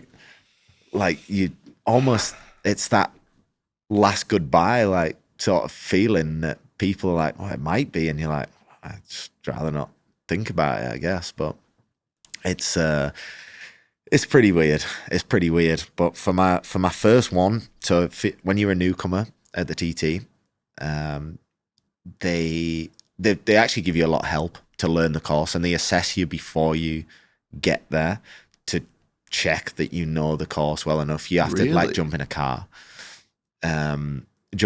with Milky Quail and Johnny Bart, and they're the like rider liaison officers. And they've both raced around there. Milky's won races around there, and they know it super well. So they'll jump in a car with you, and you drive around a lap of the course, and they'll be like, right, what's coming up? What's the sequence? What's the next corners? Basically do you like a test of the course. And if they're not comfortable that they don't think you know it well enough, they can say, like, you're not racing. Because it's like TT's sort of it's not an invitational, but not anybody can enter. You have to like be at a certain level to enter and then get approved, and they can still just knock you back and go, no, you're not racing. Like, we don't think you're good enough. We don't think you're ready. We don't think you're safe enough. Like, whatever reason, they withhold all the rights for that. I was wondering this, like we're standing there, and like I waved the guys off the start, and then they just rider, rider, and then you start getting back down the pack. And I'm like, how bad is the worst guy here? Like, because someone's going to do the slowest lap of the event. And I'm like, what's the difference between the top guy and the bottom guy? And how good is that guy compared to the average dude? It was really hard to figure. It's pretty big. The difference now is big. I think bigger than it used to be, because the level at the front has got like really high now, that even behind the top 4 guys, like there's a big gap. And then like behind maybe, the spread of the rest of them is like, it's got a lot more spread out, to the point where there used to be like, before me, there used to be like 100 guys on the start line. And then when I was a newcomer, I was number 80, because I was like, there was 80 guys on the start line. When you're not a high profile newcomer, they just give you the highest number. So I was like dead last in practice. And now there's only 50 or 60 on the start line, 60, I think. And you still have to make the time cut to be allowed. There is another race. So there's a Manx Grand Prix. So that's like the TT, but for lower level riders. And it's in August. It's August, isn't it? Yeah. A classic TT and the Manx Grand Prix. So the classic is the TT riders can race on old bikes, and they have like these classic level bikes and stuff. Yeah. And then lower level riders can ride modern bikes on in the Manx Grand Prix, basically. So that's you can enter that, and you still have to be approved for that, but you can enter that. And then usually, if you're like top 3 in the Manx Grand Prix, you can get promoted to the TT. Yeah, I wondered how that worked, because I'm just standing there being like, surely not anyone can do this. Nah. So they're pretty strict with it, and they're really good with it now. With the rider liaison guys, they're mega. They really know what they're doing, and they'll give people all the help that they want for learning the course and stuff, all the advice that they need, and then give them the assessment and basically check that they know where they're going. So we'd done all that, and then there was 3 newcomers the year that I did it, myself and 2 others. And for your first lap, Milky basically sets him in front. He still rides. He like rides a little bit, and he's set off in front, and you basically just follow him for your first lap. The 3 of you all follow him. You stay in line, and he doesn't hang about. Like he's not going slow. He does like 110, 112 mile an hour lap or something. And when you've never been around that place, and this is 110, 112 mile an hour average speed, so like you're still going some, you know, you're not cruising around. So you're still going quick anyway. We get like 5 miles into the lap, and they were like, "Oh, Adam set off at the front, David Jackson the one behind, then me at the back." And I'm like, "Okay, yeah, cool." They sort of like tried to reverse the order of keeping the fastest guy at the back and such, like to keep everyone together. Anyway, the guy in front of me, his bike, David Jackson, it starts like, I didn't actually know. I basically got loads of stuff all over my visor, and I'm like, oh, what's that? Like, I must have gone through some. I pulled the tear off, and it's not like motor. We don't have 17 tear offs. How many you can stack now? You've got 2, 3 maximum. Pull the tear off. I'm like, okay, yeah, good now, clear. Another like half a mile goes by. It's like covered again. I'm like, it's blurry again. What is going on? Like pulled another tear off. I'm like, all the screen of my bike's like covered in something. I'm like, oh, this is bad. And I'm like, is it from me? Oh no, it's on the front, like not on the back side, because sometimes like something can be leaking from the inside and spray up. And I'm like, oh no, it's coming out like his bike in front.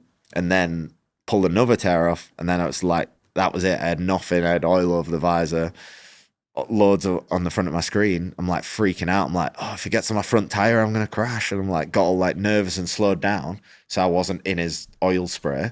And then I'm like, he's going to die. I'm like, I can't let him just, because if he just keeps riding and then the bike like locks up or something at 150 mile an hour, he's going to have a massive crash. So then I'm like, shit, I need to like tell him. But then you're going quick. You're not going quick enough that you can just cruise up by the side of someone. Yeah, be like, wait, buddy. So I'm like getting close to him, and then it's more oil and the bike's then smoking. I'm like, shit, like what am I going to do? And I don't want to crash because there's loads of oil coming out the back of his bike. Anyway, just managed to get beside of him, like, and flag him down. He's like, what? I'm like, pull over. And sure enough, he pulled over anyway, and he was like super grateful after. He was like, thank you, mate. You maybe saved my life there. Thanks. But like my head had gone. And this was my first lap of the TT. It's not where you want your head to have collapsed. not the point you want it to collapse, you know. So I get back, you come straight into the pits after your first newcomer lap, and while you've been on your lap, they're setting all the main riders off. So then you come back in, basically put some fuel in the bike, and you set off again then with a clear road, so you're not with it all the normal guys. And came in, I'm freaking out. I'm like, there's oil everywhere. And they're like, relax, it's fine. I'm like, no, there's the bike had blown up in front of me, and there's oil all over my visor and my screen, and there's probably on the front tire. I'm like, it's not. And they're like, no, it's fine. You're all right. I'm like, we'll change the tires. Don't worry about it. We'll change the tires. We'll clean the bike. I went back out there, and they're like really good at like calming me down, because I was like, well, I don't want to race again. I don't want to go to the bottom of Bray Hill and tuck the front now because I've got oil everywhere. No, it's fine. You just go back out. We'll make sure everything's right. Sent me back out, and then I just needed like one more lap to sort of get my head straight, and then I'd like stop freaking out and panicking. And like once I did finish that next lap, I was like, I'm good. This is sick. And then like proper start enjoying it from that point, because I'd done my homework. I like really had done my homework on the course, where like that's the biggest nerve-wracking thing. You make a mistake on knowing where you're going, because that's just end game straight away. So I knew where I was going. I confirmed that by doing them couple of laps. I'm like, okay, I do know where I'm going. I know the course. Like, we're good. Just go out there and ride. And the team boss just kept saying, treat it like a Sunday ride. Just cruise around and enjoy it. And I just kept doing that and just kept going faster and not thinking about going faster. It just like came to me naturally, sort of thing. And yeah, just fell in love with it basically from that point. Just every single bit of the TT. I love every single lap ever since. I just, there's nowhere better to ride your bike in the world. Like we talked about the danger, but every part of the track is something different. Some Ginger Hall to Ramsey is like, it's like riding, what's the rough track day, Wednesday or Thursday to Fox? Yeah. It's like riding around there on a superbike like on the rough track day when they've not graded it. It's like rough as. And people told me that before I went there. They're like, you need to be careful for Ginger Hall to Ramsey. And it's like, not a short section. It's like a few minutes you go through there. It's maybe 5-6 miles or something. And they're like, it's rough. And I'm like, yeah, sure it is. Like, you think that? Like, come from motocross. Like, what you think is rough is not really rough. Holy shit, it's rough. Like, terrifying. You have to ride it like you're riding sand on a motocross bike. You cannot weight the front. Back. Yeah. Like, you have to keep on the throttle the entire time. If you roll it and it weights the front, you have this massive tank slapper that just could go anywhere. So then you literally got to keep the weight like that, not weight the front at all the way through this section that you're 4th, 5th, 6th gear. Fuck that. It's just, it's insane. You don't understand it until you race it. But then I find that everybody really finds that the most difficult section. But if someone said, oh, we can smooth it out, you wouldn't want that, because that's kind of what makes the TT, that you have a super smooth section. You've got fast corners, you've got slow corners, you've got bumpy bits. You've got a bit of everything, haven't you? You have to watch out for the white lines in the middle of the road in certain places, because when they repaint it, they don't scrape them off in the middle of the road. They just paint over the top. So then the white line ends up about that tall after years and years and years of getting painted and painted and painted. So when you go over it, you like wash the front. So you got to lean over, pick the bike up, go across the line, lean it back over, and like loads of different And things. all this is just, Yeah. it's just happening so quickly. So I want to talk about something that no one really talks about. I'm in my mid-30s now, and a couple of years ago, I started noticing things just felt harder. Same workouts I'd always done, same diet, but I was lagging. Recovery took forever, energy was inconsistent, motivation wasn't there like it used to be. I just thought, all right, this is it, I'm getting older, I guess. But then I started looking into it, and here's what I found. Most men start losing testosterone at around 30. And about 1% every year after that. And it's not just that your body makes less, it's that a lot of what you do make gets locked up by this protein called SHBG. So even if you're producing testosterone, your body can't actually use it. It's like having money in the bank, but your card has been declined. That's when I found Marsman. It's designed to help free up that locked testosterone so your body can actually access it. No needles, no synthetics, just natural ingredients. Zinc, boron, vitamin D. Since I've been taking it, my energy has been way more consistent throughout the day. Not like a caffeine spike, just a steady drive. Recovery after training feels better. It's made in the USA, third-party tested, and they've got a 90-day money-back guarantee. So there's literally no risk. For a limited time only, our listeners get 60% off for life and 2 free gifts when you use the code GypsyGang at mengotomars.com. That's mengotomars.com. Code GypsyGang at checkout. And remember, let them know that the Gypsy Gang sent you.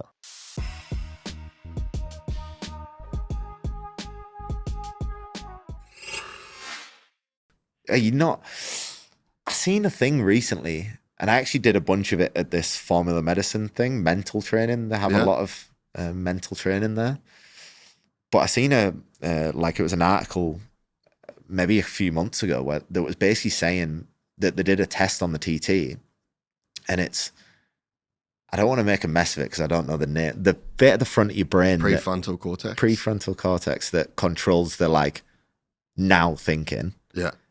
It's not possible for it to work as fast as we go around the TT. Mm-hmm. So it can't be like you're not riding the TT on what you're thinking about. Like it's natural, but it's also, you have to be so far ahead of it to give yourself the time.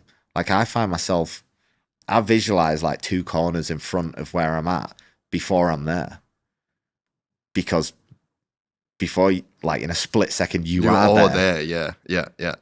So No, if it you're makes not total online sense. 2 corners before, you're offline there, and then you're screwed at the next corner. Like that's. But I think that this is what we're all chasing when we ride, whether it's motocross, whether it's like you're experiencing the most extreme version of it, right? But I mean, even in jiu-jitsu, like I remember one time, I'd been doing it for a few years, and I remembered catching this dude in an armbar, and it was like I was in trouble. I was like, this dude was about to basically like pass my guard, and then if that happened, then I'd be like stuck under this guy and I'd be fucked. And then before I even thought about it, this dude was tapping to an armbar, and it wasn't me.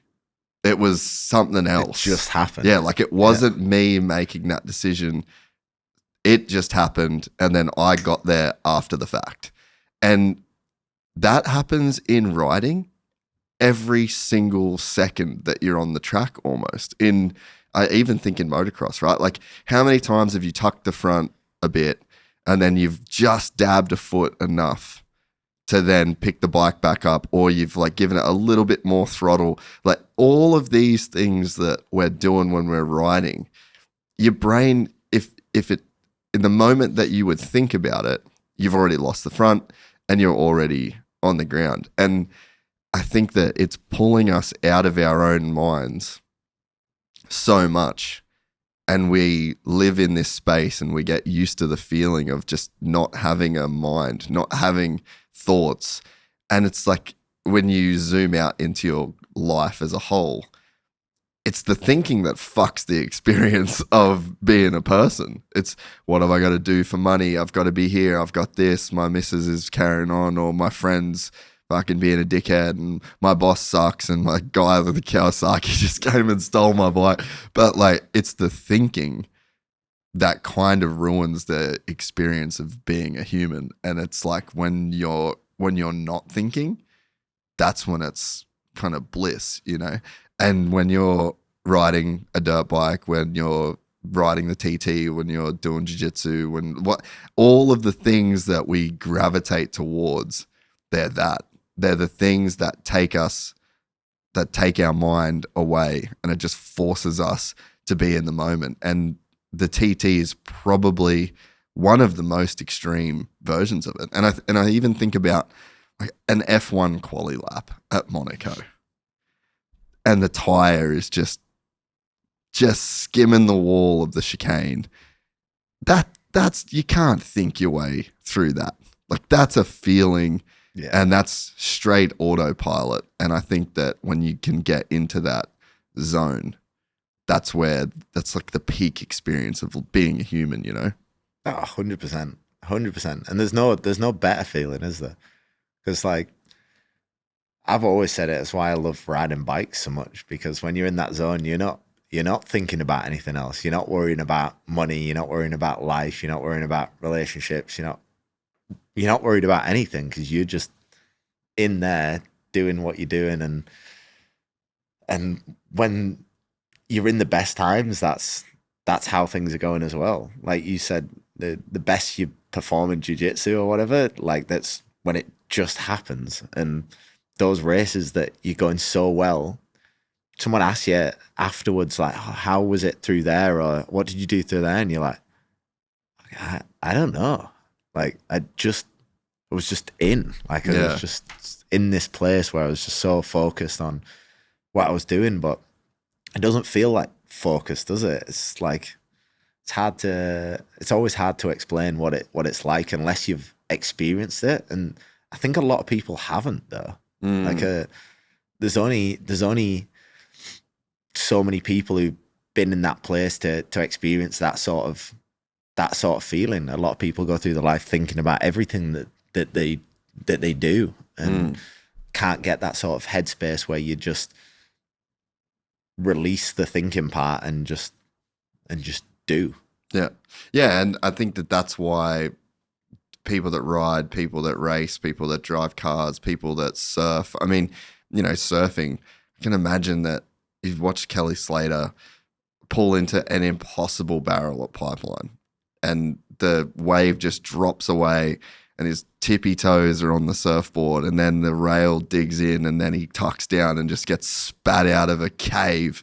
It's like, yeah, no, bro, you weren't thinking. Like, for that moment in time, it was just doing. Straight doing, no thinking, no feeling, no nothing. And it's like a reset for your brain almost, you know? And I think that the more you do that, I feel like it's easier to be kind of like a happier person the more you do that. And I think that's why injuries are so brutal. Yeah. Because you're a drug addict in like a weird sense of the word, you know, like you're addicted to the chemicals that force that state you get addicted to. And then when it gets taken away, then you're just forced to think about how shit your injury is. I was going to say, you got more time to think, haven't you? Yeah. When you're injured, you just sit there and think. And like, there's nothing else to do. That's all I've been doing for the last 13 weeks or whatever it's been. Like, I've just sat thinking about like everything that could have been, that should have been, what should I have done, what I should have done this different. And like, it ruins you.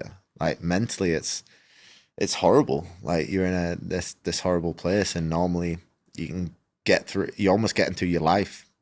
I always say I get through my life by like winging it, but it's just that natural thing that you're just like, oh, I'm just flowing, and this works and that works and the other, and everything just falls into place a lot of the time, and you don't got to overthink it and mess it up. And like, I've always been like a massive believer on the mentality side of everything that I do, and a lot of people in the sport, I don't think, believe in it. It's like quite an old school, oh no, like that's not a thing. You just work hard and train hard and whatever. But it's like, I don't know, worrying about when I had no money, like absolutely nothing back in 17, I wasn't worried about money. Like, I don't know. It was just we'll just figure it out. It's not an issue. And I had nowhere to sleep. It doesn't matter. Like, you just figure it out. I think there's less. You just have to have that mindset of, I'll just figure it out. I'll just find a way. Whatever happens, I'll just figure it out. That'll work. Like, or we're up against it with the injury. It's fine. I'll get healed up. I'll be better and I'll come back. Like, it's mindset, isn't it? You know? And I think that when you, especially when you can ride for a living, right? And that's probably why you like to race more than most people, is because I really do think that you're almost just hitting reset on your brain every time you get into that kind of flow state where you're not thinking and you can just be super in the moment. There's obviously a chemical component of it. Something's being flushed through your brain and it's changing the state. And then ultimately you do come back to being you, and you think, like, we trained at Connor's gym in SBG in Ireland, and I hadn't been training at all, like, since I got here. And normally I'm doing jiu-jitsu a few nights a week, and it's just, I'm in that state every, like, 4 nights a week. And then you go home, you can be having a shit day, and then you go train, you come back, you're like, it's good. It's like you just force reset. Yeah. It's like when your computer's fucking up, and you're just like, let's just restart the thing, you know? But we trained at SBG, and that you're just fully in that moment, and you're rolling, and you've got, you know, probably like 30 or 40 minutes. And it was just like, bang, get a drink, recover, get your breath back. Like, you're just thinking about what you were doing, and you're thinking, and you would be thinking when you're on the TT course. Like, it's not like you're not thinking at all, but it's a different kind of thinking. It's thinking about one thing. Yeah, the task. It's task orientated. Like yeah. This and this and this and this and this. Yeah. It's like, there's something like calm about it that you think about, and it's really hard to think about one thing. Yeah. Because we did this at Formula Medicine, and there's they can put these brain scanners on you that basically they can not read what you're thinking, but like how many thoughts you have and how focused you are at a certain time. Yeah. And if you can think one thought, like, you get a better score and stuff like that. And it's really, really hard to just be like in on one thing for like 5 minutes. Never mind for 2 hours. Like, a TT race is 1 hour and 45 minutes. If you win in the race, it's 1 hour and 45 minutes. So, like, to be in that deep thinking about one thing for that long is hard, because you try and think about one thing, it's borderline impossible. Frustratingly difficult. Yeah. Like, insane. And I'll actually explain it, because it was wildly cool. I don't want to give away the secrets, but I suppose it's not without the technology. The game's called Car Race. So there's 4 of you sat there with these brain scanner things on, and it measures your focus level, and your focus level is basically focusing on one thing. And if you switch to thinking about something else, it drops like your percentage focus massively. The car only goes as fast as how focused you are on a percentage bar. But like, you can't, like, when you follow the car and focus on the car, like, I tried a million different ways to focus on different things, to focus on one thing. And I just couldn't do it. I'm terrible at the game. Like, cannot do it. And it was just getting there when I was leaving, but it's like mentally straining. It's off the scale to just focus on one thing and not let your brain go, oh, let's look at how fast my car's going. Look at the percentage strain I'm going. Look at something like, where's the guy who's racing against me? Why is he catching me? Why is he going faster? Like, your brain's doing this all the time, and to not think about all that is brutal. And that's life. It is. It's exactly how day to day goes, isn't it? Yeah. So when you get on a motorbike in pretty much whatever capacity, and you are, because I don't think it's really possible to do something to your best of your ability. I'm sure you can roll around at like cruising speed and think some of the thoughts, but doing something to the best of your ability, like race around the TT or even ran around a motor track to the best of your ability, you're so focused on that one thing that it just erases everything else. Yeah. And gives you this like mental clarity it's a really nice feeling, isn't it? Yeah. Yeah. And there's a level of there's a level of speed that I think this is like the real hack of riding or anything that you're doing. And like jiu-jitsu, there's consequences of losing that, and motocross, there's consequences. So it's the consequences that force this perspective, because when you're doing the game and you've got the car, there's really no consequences, right? Yeah. So it becomes incredibly difficult to just fabricate that level of concentration.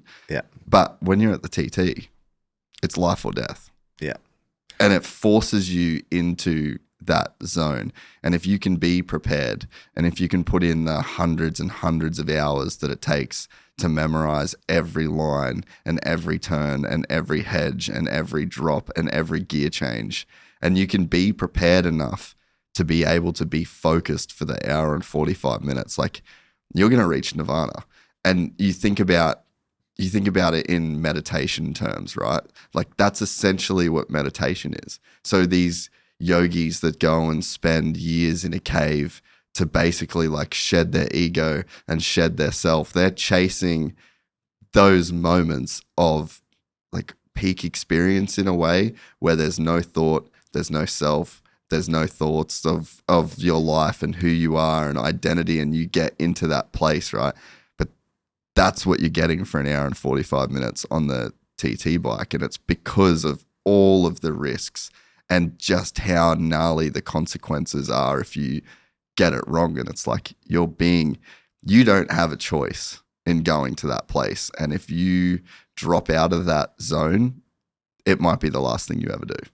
Yeah, absolutely. That's exactly it. I've described it in a bit of a different way to other people, but always said that level of focus of racing around the TT for an hour and 45 minutes. What could you compare that to? What in the world could you compare that level of focus for an hour and 45 minutes where the consequence pretty much is death if you don't? Like what? War. What else has that? War. That would be the only thing. Like it's like think about being a fighter pilot that's got bombs and is like having to go behind enemy lines, and you're flying a plane and you've got these maneuvers to make and you're avoiding, like that is probably as extreme as you would have to go to get to the same level. Because that's what we got. We got to like, we genuinely sat there trying to think of, there's got to be something else on that level. But flying a plane, you can still, like, you definitely focus if someone's shooting at you, or like, you've got certain maneuvers to make. But like flying a plane as such, I could be definitely wrong, and so I'm sure someone will correct me. But like, there's got to be a time where you can actually not do anything in a plane. And fair. Oh, like it's just like have a minute, and the plane keeps flying. It doesn't. If you don't focus on the air that you're flying through, it doesn't necessarily crash. You're right. Like I don't know. No, you're right. You know what I mean? But there's nowhere on the TT course you can do that. There's a straightaway, but like Sulby Straight is like your longest straightaway, and it's possibly the bumpiest part of the track. Dude, we rode that because it's right by Nida's place. Yeah, it is, yeah. So we rode it on the dirt bikes, and the whole time I'm thinking, this is not cool. Like this is actually a rough road. Yeah, on a dirt bike. And that's what Nida's like.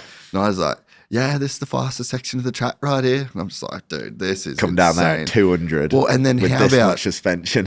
And then how about the bridge and then the pub? Yeah, that's to the right. Yeah. And he's the like, Laugh Bridge, he's like, yeah, it's one of the most dangerous places on the course. Everywhere. Everywhere. Well, like people that sort of ask that question, they're like, oh, where's the most dangerous? And it's like, Well, everywhere is pretty dangerous if you fall off or you run off the track. Like there's a wall or a tree or a house pretty much everywhere. There's not many places that you get away with running off the track or running wide or anything. There's basically no room for error. Like there's rare circumstances where people get away with it and they like hit a wall and end up sliding down the road and they get injured, but they're alive. They're alive, but that's not particularly common, you know. And you got that's not a skill thing. It's like it's a complete luck thing. If you make a mistake, it's you rolling the dice sort of thing. You're going, well, I'm gonna get away with this one or not. It's like my one where made me gluten and dairy intolerant. That was a street race, and you know there was a bunch of guys who crashed on that corner who've not survived, and it's one of them that you have to be aware of. And it was one that definitely made me learn and go, yeah, this is a real thing. Like there's not many of them that you get away with. So how do you process the extreme ends of risk at the TT or any of these races that you do? I guess it's hard, really. It's hard to say, like, you process the risk. It's worse for the people around you. It's worse for your family and your friends, your girlfriend or whatever, your wife. It's brutal for them because they don't get that absolute ecstasy feeling that you get of racing it, that amazing adrenaline rush, the best feeling in the world that you get from racing the TT. They don't get that. They just have to watch someone they love racing around there, and that's deal with the consequences if the worst case happens. And that's what's brutal. But I think they all still somewhat understand how much it means to us to race around that place. Dealing with a risk as such, like you don't. You know that you can't make a mistake, and that's about it. You don't really think too much of it. Aside from that, you know that the bike that you ride, the team that you ride for, has to be good. Because if it isn't, if you have a mechanical, okay, you're dead. Like if something goes wrong with a bike, that's going to be it. So it needs to be the full package. It's not just down to your own mistakes as well. Like everything has to be in line. You have to be in the right place mentally. And it's a thing that they've worked on in the past couple of years when there's been maybe a crash out on track. So like, for instance, 2019, my teammate, my best mate, Daley Matheson, he got killed in the first Superbike race. And then I went out the next day and raced, and people were like, what are you doing? And I'm like, I need it. I need to keep going. Like for a start, he wouldn't want me to stop. We'd like spoke about it and everything, but it's this weird thing of mentally processing what's going on and seeing other riders and what happens, and the event doesn't stop when that happens. It keeps going. Like no one would want it to stop. Like I wouldn't want it to stop if something happened to me. You know, we all love what we do. No one's putting a gun to our head going, you have to do this dangerous race. No one. Like we're all there because we absolutely love it and are absolutely addicted to it. And yeah, like dealing with that sort of aftermath, and there's like a great support network for it at the TT and at the road races and stuff now for like this sort of afterwards of things that happen. But like it's sort of dealing with that is the more difficult part off the bike. When you get on the bike, we're back into that mindset where everything goes away, and it was easy for me when I was on a bike. As soon as I get back off, it was hard for me. And it's tough to deal with that side of things, but we all want to be there. Like there's a lot of people, or not a lot of people, there's some people that suggest, like say this race shouldn't be allowed and stuff. People jump out of planes and parachute. If you don't pull a parachute, you're gonna die. Like there's lots of dangerous things in the world, and we're absolutely living it to the maximum. There's nothing that gets close to the adrenaline rush and the feeling that we get doing this. We're like getting to live our life way more doing the thing that we're doing. Granted, there's a risk, but there is doing a lot of sports, isn't there? Like all the sports that we love, there's a pretty big risk involved with it. Otherwise, we probably wouldn't love them so much because they're less exciting. We'll go play garden bowls or, you know, like it's less exciting, isn't it? Yeah. So, yeah, dealing with the risk is harder. It was harder for me. It was harder for me this year than ever before because I have now a bunch of friends that race a TT, and I wasn't able to go to that place of getting on a bike and being focused on what I'm doing And switching off. and switching off to all the other worries. I just had to stand on the sideline, actually in the commentary booth or the studio, and watch all my mates set off from the start line and experience what everybody else's family and friends and fans have to deal with the rest of the time. And it's awful. It's really brutal because I was like scared shitless for all my friends who are out there. And then there's a red flag because someone broke down or someone had a crash, and you're like, who is it? And nobody knows. The course is that big. Like the organizers know. Sorry, not nobody. The organizers know where it is and what's happened because they've got cameras everywhere. But the TV doesn't know, and then we don't know. Like nobody, fans-wise, spectator-wise, has a clue what's happened, who it is. There was a guy that died at the start of the week, and that's the first thought I had. I was like, is it any one of the boys we know? Yeah, it's wild, isn't it? Because you don't know for so long as well, and it's not nice it been anyone. But your initial natural thought is like, is it one of my friends, close friends, mates, or whatever? You like get this horrible sinking feeling, and then they roll back in. You're like, oh, they're all right. Or a lot of us take a number in our suit or something. A lot of riders take maybe a little piece of paper or something, or they memorize their number. I'll like give my phone to one of my mechanics or something, and then I know my own phone number. So if there's a red flag or whatever happens, everybody tries to do it where they ring someone to go, it's not me, I'm all right. So then like the team and the family and stuff find out like a bit quicker, because sometimes it can be hours before anybody really knows what's happened. So yeah, try and do that so I can call the boys of the team and go, look, like I'm good, I'm stuck at Ramsey or whatever. Or even sometimes if your bike's broken down, like, because they don't always stop the race. If someone like crashes, even like if someone gets killed, if they're not in the track, they don't stop it unless they need to get medical service to them. But sometimes they can often get from outside roads or land a helicopter close. So they'll keep the race going until they really have to stop it. So sometimes, yeah, like if you just don't come around on the live timing and the TV hasn't showed you've broken down, or the live timing just doesn't have you going through the next sector, then like nobody knows what's happened to you. So you try and give them a call and be like, look, I've just broke down, like I'm pissed off, but I'm alive. I'm here, I'm good. Yeah. And that's, I guess, the side to it a lot of people don't see. That's like, that's tough for everybody. That's tough for the team. Like imagine being a mechanic, man. Like that I couldn't deal with. Like not just a pit stop, but like getting the bike ready and saying, this is fine, dude. You know, putting someone's wheels in and suspension in and the brakes on and stuff like that, making sure they're clean and prepped and all good.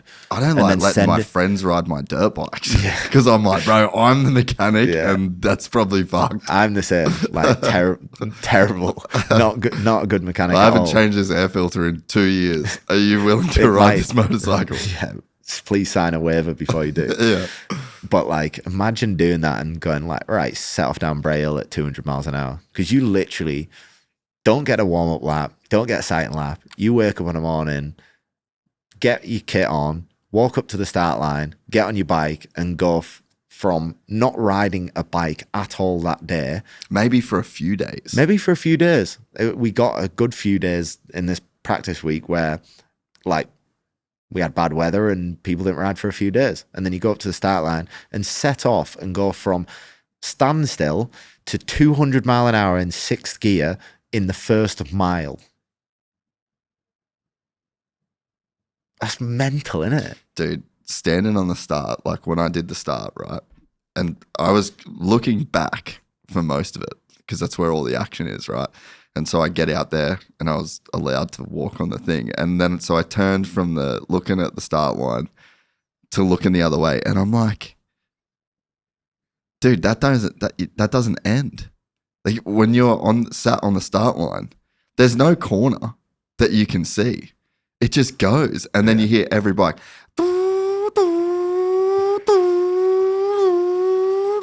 Just gone. Yeah. Like, bro, wild. Bit of a jump as you go. There's a crossroads, maybe only, it's not even a kilometre, is it? At the top of Bray Hill. And there's a crossroads there and you actually get airborne over there within the first kilometre. You just airborne to really get the ticket. In fifth gear. Just and to then get the click ticket six. going. Oh, disgusting. Bro. Mean, isn't it? So I actually got scammed recently on a credit card, which was a nightmare to deal with.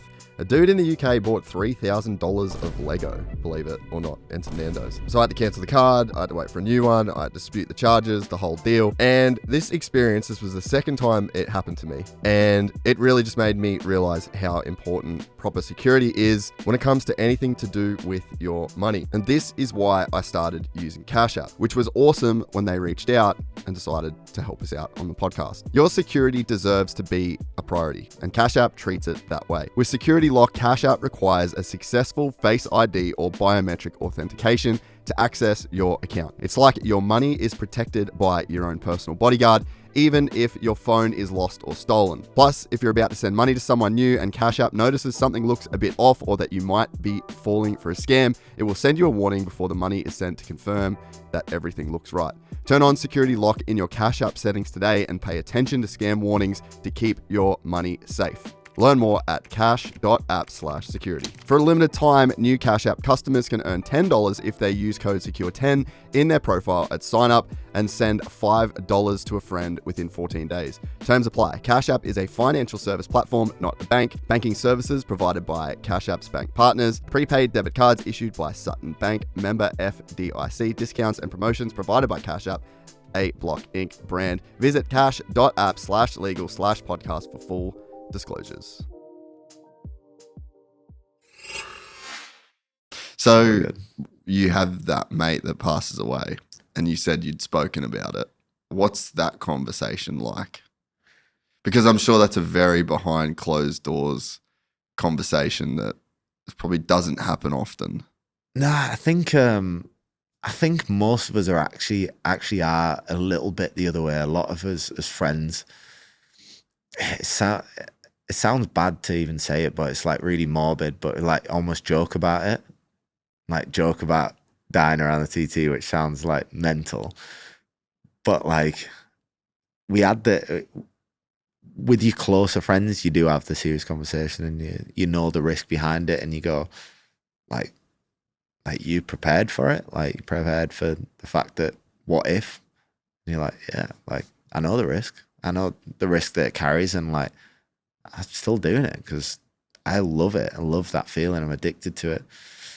You know, the tough side to that is like people got families and stuff. Daly had a kid and a wife. You know, that's tough. That was real tough for me seeing that after, and you know, it's brutal because it's not just him, is it? Mm.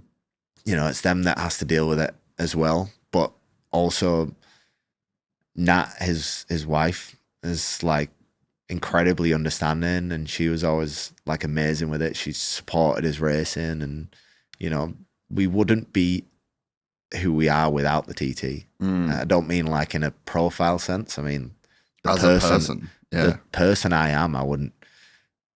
Someone took the TT away from me. I've seen the person I've been the last yeah. We got a glimpse of this the last guy. 13 weeks. I've been horrible. Yeah. I feel like a bad person. Like I like crave it. I feel like a drug addict that's desperate for that fix, and I need it. And I genuinely feel like angry, and it's kept me up at night, like waking up in cold sweats, thinking about it and thinking, why am I not racing? Why has this happened to me? Why? And like tortures you, because I'm like, I need to race there. Like I need that fix of racing around the TT, that buzz. And the fact that I have to wait 12 months for it again, that thought is killing me as well. So what about fear when you're riding? Like, is that even a part of your... Can't be, because it's one more thought than one, isn't it? You only have that one, and it's focused on what you're doing. You think about the next corner and your line, like exactly what you need to be doing on the bike to be on the right line all the time. And that's it. So there's no fear. There's fear on the start line. So for me, I arrive to the start line as late as I can. With any race, I've always been quite like that, because the nerves and everything. If I'm like sat down on the start line, or even sat in the pit box at a circuit race, like I start overthinking it and getting in my head and thinking about the race and thinking about the danger or whatever. And it all like gets too much then. So I like turn up at the last possible second, put my helmet and gloves on, get on the bike and go. So I ain't got time to overthink it. Like I'm better when it's completely unthought about and just go. So I do that at the TT, but you still, like, you can't arrive there 10 seconds before you ride. I've tried, but you can't. You have to be, you're there 5-10 minutes maybe. And that's still enough time to think, it's the TT, and still your dad comes over and says he loves you, and the team, where the team are normally firing you up, the team are all like, just go careful, all right? Don't, like, just bring it home. Don't like the opposite. Everybody's the opposite to what they're normally like. They're just telling you to bring it home and go careful and stuff, instead of smash them up, go win it. It's that straight away gets to you, but you're already feeling like that. You're already feeling like that anyway. But that feeling, I think, is so hard to describe, because it just comes naturally, and you felt it. You've been there. Like that just comes to everyone. That like, it's almost like a anxiety feeling, isn't it? It's like an ominous, like anxiety, like overbearing, like. Yeah, there's just something, like, when they say there's something in the air, that's what it's like. Yeah. It's like, and you have to breathe it in. It's like it's affects everybody that's there. 100%. So when you have this crash at Daytona, I mean, you talk to some of the like MotoGP boys, like you talk to Jack. He had that big one where he hit the wall, and I can't remember what race it was, but he's like, that's the time where you feel how fast you're really going. It's like everything feels all right. Even Pedro's like, dude, 250 Ks an hour, 360 Ks an hour, fucking same shit. But pretty much, it's when fuck. Yeah. When it starts going wrong, then you're like, then you realize how fast you're going. 100%. So is Daytona that for you? Absolutely. Absolutely. So I come out of turn 2. Like, you come off the banking and come into the infield, and you got turn 1 that's slow, and then you go 3rd, 4th gear, and it's just flat, right, left. And then it goes into another right-hander, which you would never, coming out of a left-hander, if you crash, you go to the right-hand side of the track, don't you? Because you go that way. And I come out the left, and I'll go back a little bit. So I went out the first lap of qualifying, and I'm new to Daytona. I've never been before. So I was like trying to figure out the track in free practice. We had a bit of a bike problem in free practice, so I didn't do many laps. So in first qualifying, I'm like, I need to figure out the track. And go out to figure out the track. I'm like, I need a good rider to follow. I need a bit of a tour for good rider. So like, help me learn the track a bit faster. So I'm like trying to, as I'm on my outlap, I'm like trying to look around for like someone, and there's no one. And I know there's a couple of guys who went out just behind me. My teammate, Pete Hickman, went out just behind me. And a couple other guys, I'm like, I'm like trying to go a bit slower to like get them to go come past me to like, so I can jump in behind them. And they're not coming by. Go over the finish line, start like the first flying lap, which doesn't matter. It's a long session, 45 minutes or something. And go into turn one, and I'm like, I'll just run wide, look like I've like ran deep or whatever. Run wide to let some guys come underneath. And Josh Hayes, like super experienced dude, comes underneath. I think he's won Daytona a bunch of times. I'm like, perfect. He tucks the front, wipes me out with him. I'm like, oh, are you kidding me? Just what I needed. I got like surfing the bike into the runoff area. Jump up, lift the bike up, and both bikes a bit bashed up, but like not too bad. So I like jump back on it because I'm like, if I can ride it around to the pits, get it fixed up and get back out again. So limp it back around to the pits. All the bars are twisted and everything's bent. The seat unit's almost like smashed off. Get it round to pit lane. The boys like set about it, trying to like fix it back up as quick as possible. A lot of duct tape was involved and stuff like that.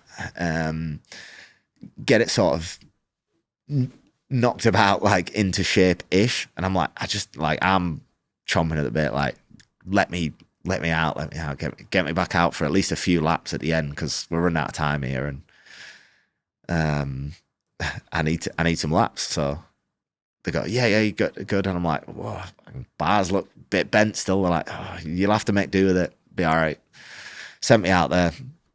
Went out another 3 laps. I got 3 laps or something, and like just pushing hard, and the bike didn't feel great because it's bent up. But I'm like, hindsight's a great thing. You probably shouldn't have, but anyway, pushed hard because I'm mad, and because I'm like fired up. Like, At least you're honest. And come out turn 2 wide open, and went to stand the bike up out of like leaning left, and it wouldn't stand up, so it just kept turning left. I'm like, what? Like really tried hard to like pull it right, and it wouldn't pull right. I'm like, and this is happening like 0.1 of a second. So then I'm like, look. Instead of looking down the track, and I look left, the direction that the bike's turning in, and there's pit lane exit that comes out of there, and then there's probably 6 feet of grass, and then a steel Armco barrier, and I'm doing 130 miles an hour maybe.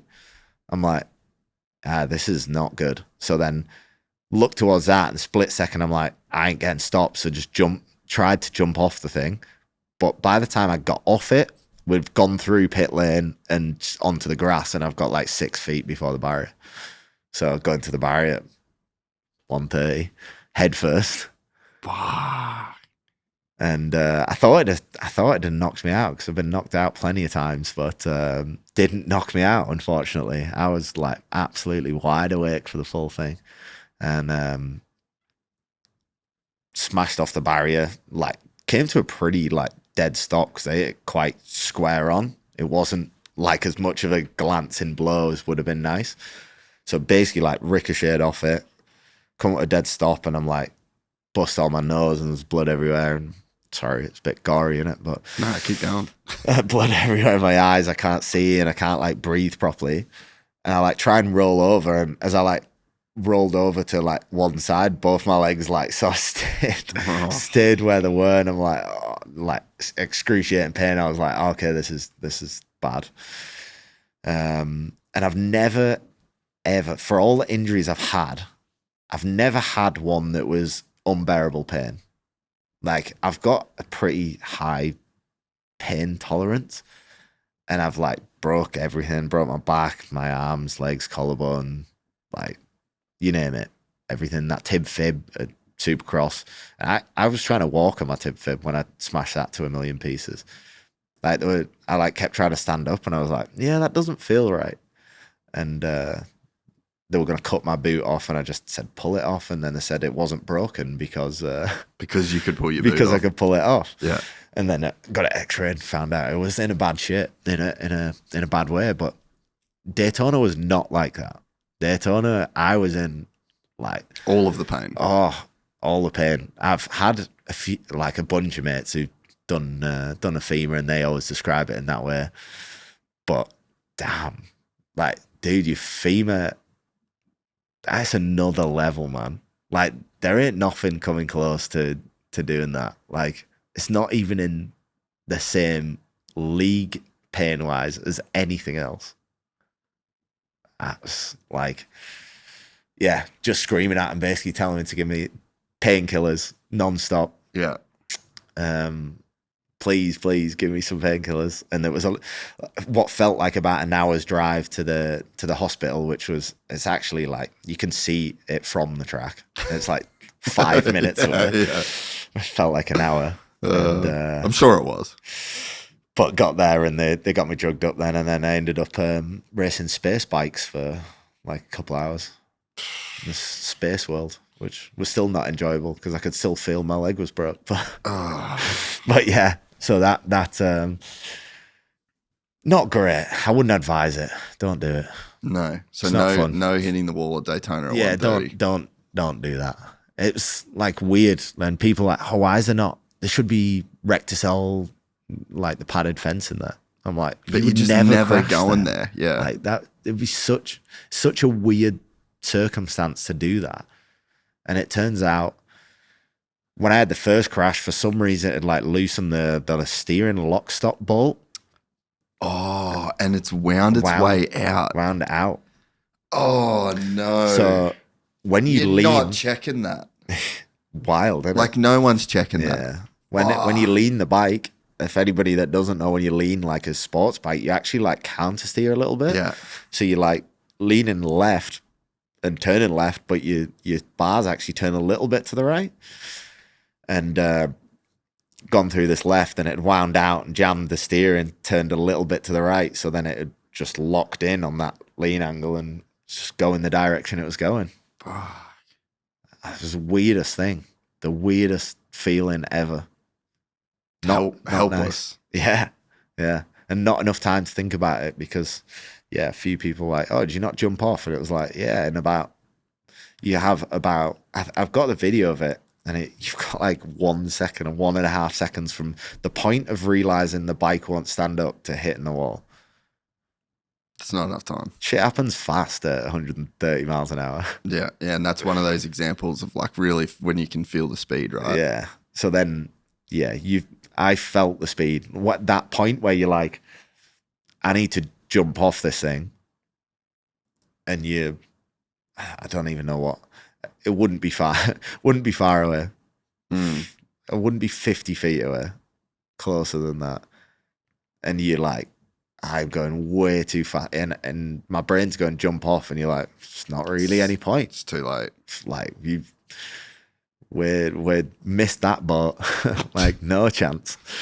So anyway, I'm still here. Yeah. Which can always be worse, can't it? So Yeah. And I it think sets up an epic comeback for next year. yeah, I think so. We're trying. That's what I had in my head for this year. I was like, just kept picturing every single night going to sleep when I'm in pain and struggling.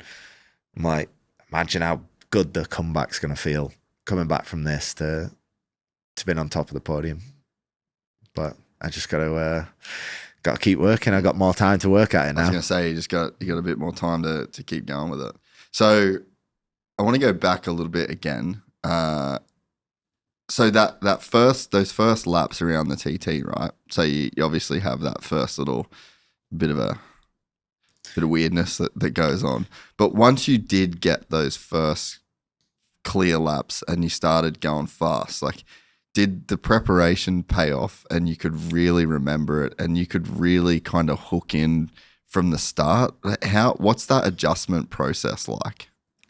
100%. It's the work massively paid off. And any newcomers that have come to the TT after have like gone straight to them and like put in the work. And they're like, oh no, but like I don't plan on coming here and doing what you did and being really fast. I'm like, not to be fast, it's to be safe. Yeah. Like it was not about that for me. Like, sure, I wanted to do good, but the thing that fired me up to put so much work in for learning the course was, if I make a mistake, I'm not going to be here anymore. Like I need to really work hard to like, it's like almost the fear that drove me to working so hard, not going, oh, like I really want to like win the TT. You know you're not going to win it in your first go. Like it's a weird race because it's so difficult. It takes so long, and there's a 3-year rule. And I was like, nah, it won't take me that long, sort of thing. But it just does. Like, and if you try and shortcut that, it's ending bad. You know, you can't shortcut this. They always say 3 to 5, to be fair. The quick learners are 3 years. The not so quick learners, 5 years.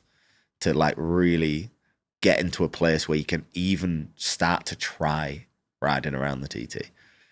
You know, it's where that level is for you though. Like trying hard for someone might be 130 mile an hour, and some people 130's taking it easy, you know? Like it's the difference in level, but that homework, that work beforehand is everything at the TT. And no disrespect to like, I don't mean this as disrespect to any riders, but there's riders who do the TT who are actually, I don't want to say not that good a rider. That's probably is the right word. They're not an amazing level of rider. They're good, don't get me wrong. They're like, they can ride a bike and they're fast. They're like smoke most people, but they're not that good.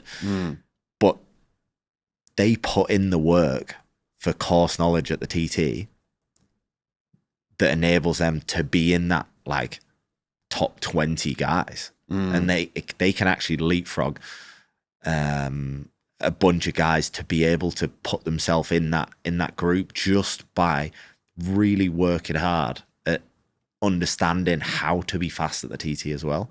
Because it's not just a case, you don't ride it like you ride a Donington Park or Laguna Seca or any other short circuit. To be fast around there, you need to brake late, you need to hang it out, you need to carry corner speed. TT, you're almost the other way. You brake early, you think about corner exits because you need exit speed to get speed down the straight because you've got long straights. So then it's all about exit speed. But then over the bumps, it's understanding how to go fast through them bumpy sections. Like I explained to you earlier, like it's like riding a sand track. But most guys haven't ever raced a sand track. So how do they understand that? How do they put that into perspective of like, how does it work? So I think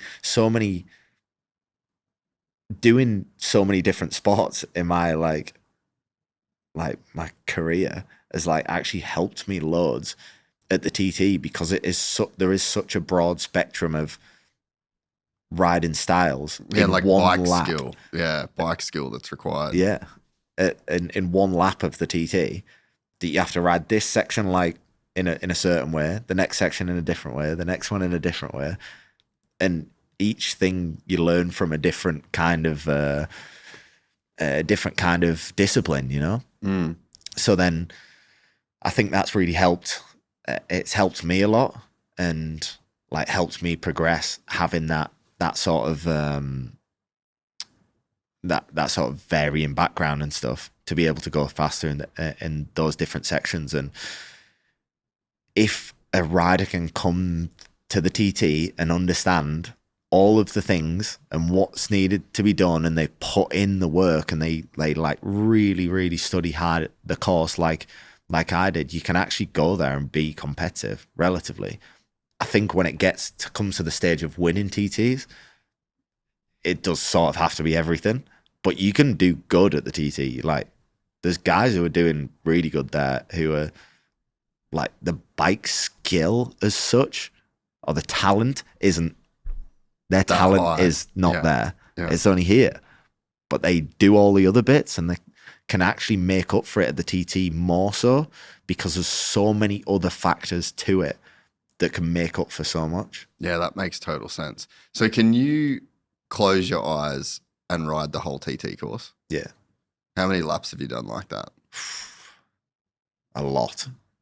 I close my eyes at night and I like it almost different sections like come into my brain at different times. Like just, or like you'd be sat around one day and you just have 2 minutes or you'd be driving along in the car and just like be thinking about one section. It doesn't switch off.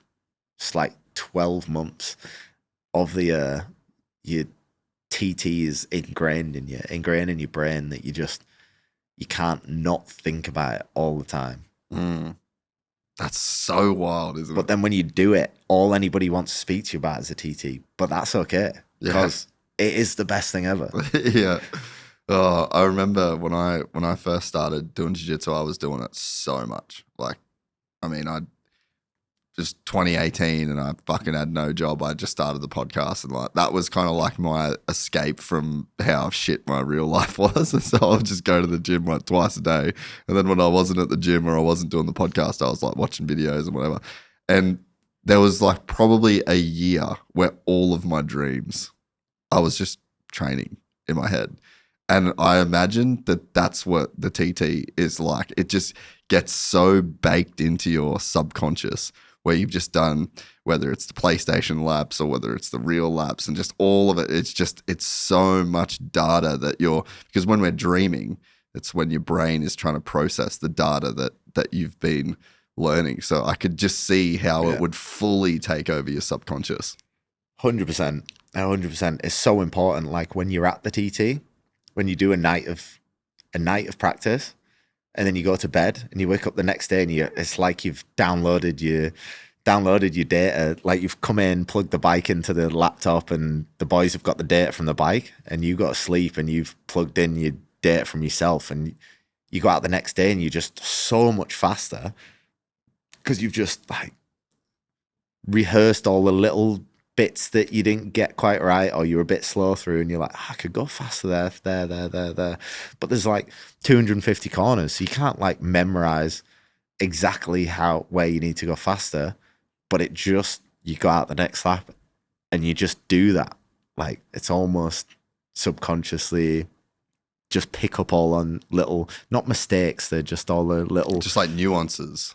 Yeah, little bits that you just want to improve that little bit and improve a bit because that's where the lap time like comes from around there. Like so many people go, oh, how'd you go from a 130 to a 135? What we're sort of racing at now, 135 mile an hour average speed lap.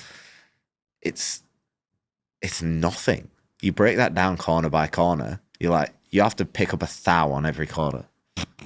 Like that's it. Like it's not barely anything, you're not finding 2 seconds here, 3 seconds there. Like it's not a lot. Like it's just them tiny bits everywhere to make up the difference.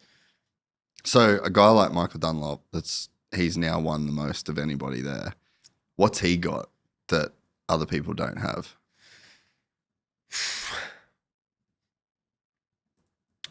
A lot of years for a start. He's nearly done. He hasn't done the same amount of years. Like John McGuinness is on his 30th year, and he's won a lot, 23. But Michael has nearly as many starts. He's 98 starts at the TT's done. He's been doing it. He was TT to the bone before he was born. His dad raced a TT, his uncle raced a TT, his brother raced a TT. His family is the TT. The Dunlop family is like Joey Dunlop is basically like God in, Northern Ireland. He's like such a literally an icon in that country. Yeah. And in the sport really as well, but specifically in that country his uncle was. So like when he's been doing it since day one, he's figured out like that he does not need to be good at anything else. Any other kind of bike racing, it's about the TT. You know, it doesn't bother trying it. British Superbikes doesn't try to race on tracks, uses it as a bit of training, and then turns up at the road races. That's what's important. You know, TT is what he goes for. Also, sort of figured out, not that he isn't good on big bikes, but he's definitely really good on the smaller bikes. So sort of like figured out his strengths as weaknesses. So he's like gone all in with the super sport class at the sport bike class, which are the two lower classes. A 600cc class, 650cc twin are the two classes. Where 1000cc races, he's not won very many at all. But he's like, I don't know, super sport races, the 600 class, I think is it 11 in a row now or something? Like, it's insane. Every race since 2019, he's super sport race he's won, which is obscene. But he actually, like, he's got that figured. Like, it's super important, obviously, in the lower powered bike classes to have a really good bike, like a really good bike. Yeah. If you haven't got the best bike in that class, like, it's not happening. Like, you has to be like a mega bike because it makes such a big difference. Whereas in the 1000cc class, the standard superstock 1000 bike in the superbike class doesn't really make that much of a difference because the stock, like, you could buy a BMW M1000, like what I race, you could buy a standard one from the shop that's 215 horsepower. That's rude. That's more than anyone needs. Like, superbikes a few years ago didn't have that power. Yeah. So they're all like huge power now. So like, you can't use all that power really anywhere. So then it comes down to necessarily who can ride it the best or who can set the bike up the best as well. So like, it's more important than the lower class. You need that power. Like, in a bike that's only got super sport bikes 140 to 150 horsepower, you got 140 horsepower bike against someone with 150, like, you ain't winning the race. Like, there's maybe 4 top guys or whatever. If someone's got 140 and someone's got 150, like, that's the result already. Like, you can't really compete with that because it makes so much more difference in that class. And he's just really got that figured out. Whereas a lot of people would be more intent on figuring out the big bikes and the seniors. Like John McGuinness, you look at his wins, all big bike. I think he's won small bike race. I don't know if he's ever won a 600 race. Maybe one. You know, the rest just for shits and giggles. Super bike races, not stock 1000 race. Super bike race, super bike senior. There was like a 5-year period where he won like every single one. So like, John sort of mentored me when he still does now, really. We're just good friends now. But when I had like come into the TT, like, we got on really well and he helped me loads. And that was something that he always told me. It was like, big bike races is where it's at. It was like, TT wins in any class mean a lot, but big bike races are going to change your life. That's the difference. Like, go for the super bike wins, not the other ones. So it's like, it depends what you're going for. If you're going for the most wins, sure, like, you try in all the classes. But them super bike wins are the ones you really want. We got into this discussion last week with a couple of guys, and if you could have five wins in sport bike and super sport, like 2 of one and 3 of the other, or like 1 senior win, which would you rather have? Or 2 senior wins? Like, what? Because for me, I'd rather have 2 seniors. Senior is the one, the trophy that you want. It's the biggest one. It's the biggest prize money. It's the biggest kudos. It's the one everybody remembers. They remember Michael, don't get me wrong, because he's won that many races. But if someone takes something away from the end of the TT, It's who won the senior. It's the last one. It's the big one. It's the hardest bikes to ride. It's the everything. And that's what he always said to me. It was like, win the big one. Akrapovich, I will say this, best built muffler for the money. I've never owned one in my life. They those things. Dude, $1,600, dude. Yeah, I ain't doing that. Yeah, you will. You'll do it. Damn you, Chris Kiefer. They've got one. This part fits your ride. 1,300 with shipping. All right, let's go. So now we hurry up and wait. Oh, that was quick. Yeah, already. That's unbelievable. That happened so fast. Because this order was over $79, it qualified for free shipping. And Kiefer was right. This might be the most well-built exhaust I've ever seen. And we wasted no time fitting it to my YZ450. The way the exhaust mounts on Yamahas is unique, but really simple. And in about 20 minutes, we have transformed the look, the sound, and the engine characteristics of this 450. All that's left to do is hit the track. As usual, Kiefer was right. The Acro took the power of the Yami and put it in all the right places. It was smooth off the bottom, but still meaty, and I loved the new exhaust note. To transform your next ride, hit the link in the description and head to motorsport.com. And right now, if you head to motorsport.com/win, you can enter their ultimate ride sweepstakes and win a YZ450F of your own. And so, talk me through your first win and your wins that mean the most there. I actually had this the other day, and someone said which one means the most or which was the most special, and I actually find it hard to pick between my three, because I had 24. I got my first win in super stock, so still 1000cc, but the stock one, and it was special to me because it was the one I had to work the hardest for. And there's the most pressure on because everybody's like hyping you up for like a couple of years then, since 22 when I got my first podium. And then 23 was a horrendous year. I had like illness and some bike problems and stuff. So I just had like a real shit year in 23. So then a lot of people were like, oh, he's like been hyped up and he's not actually gonna like, he's sort of fallen at the last hurdle, not gonna step it up to that, you know, the top level. And going into 24, there was all this like promotional material about the big three. You know, like the big three is Dean Harrison, Michael Dunlop, Peter Hickman.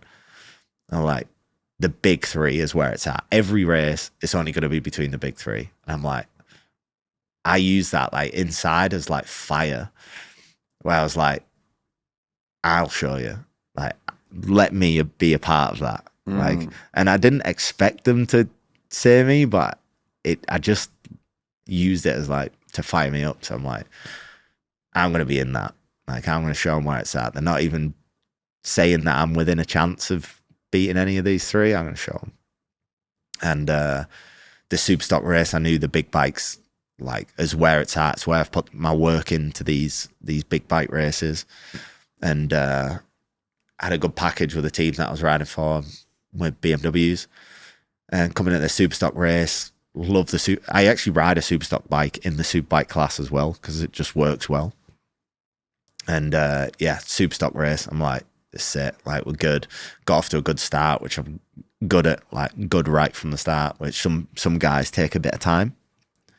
And anyway, went out there, like had a great battle with Peter Hickman, who's now my teammate.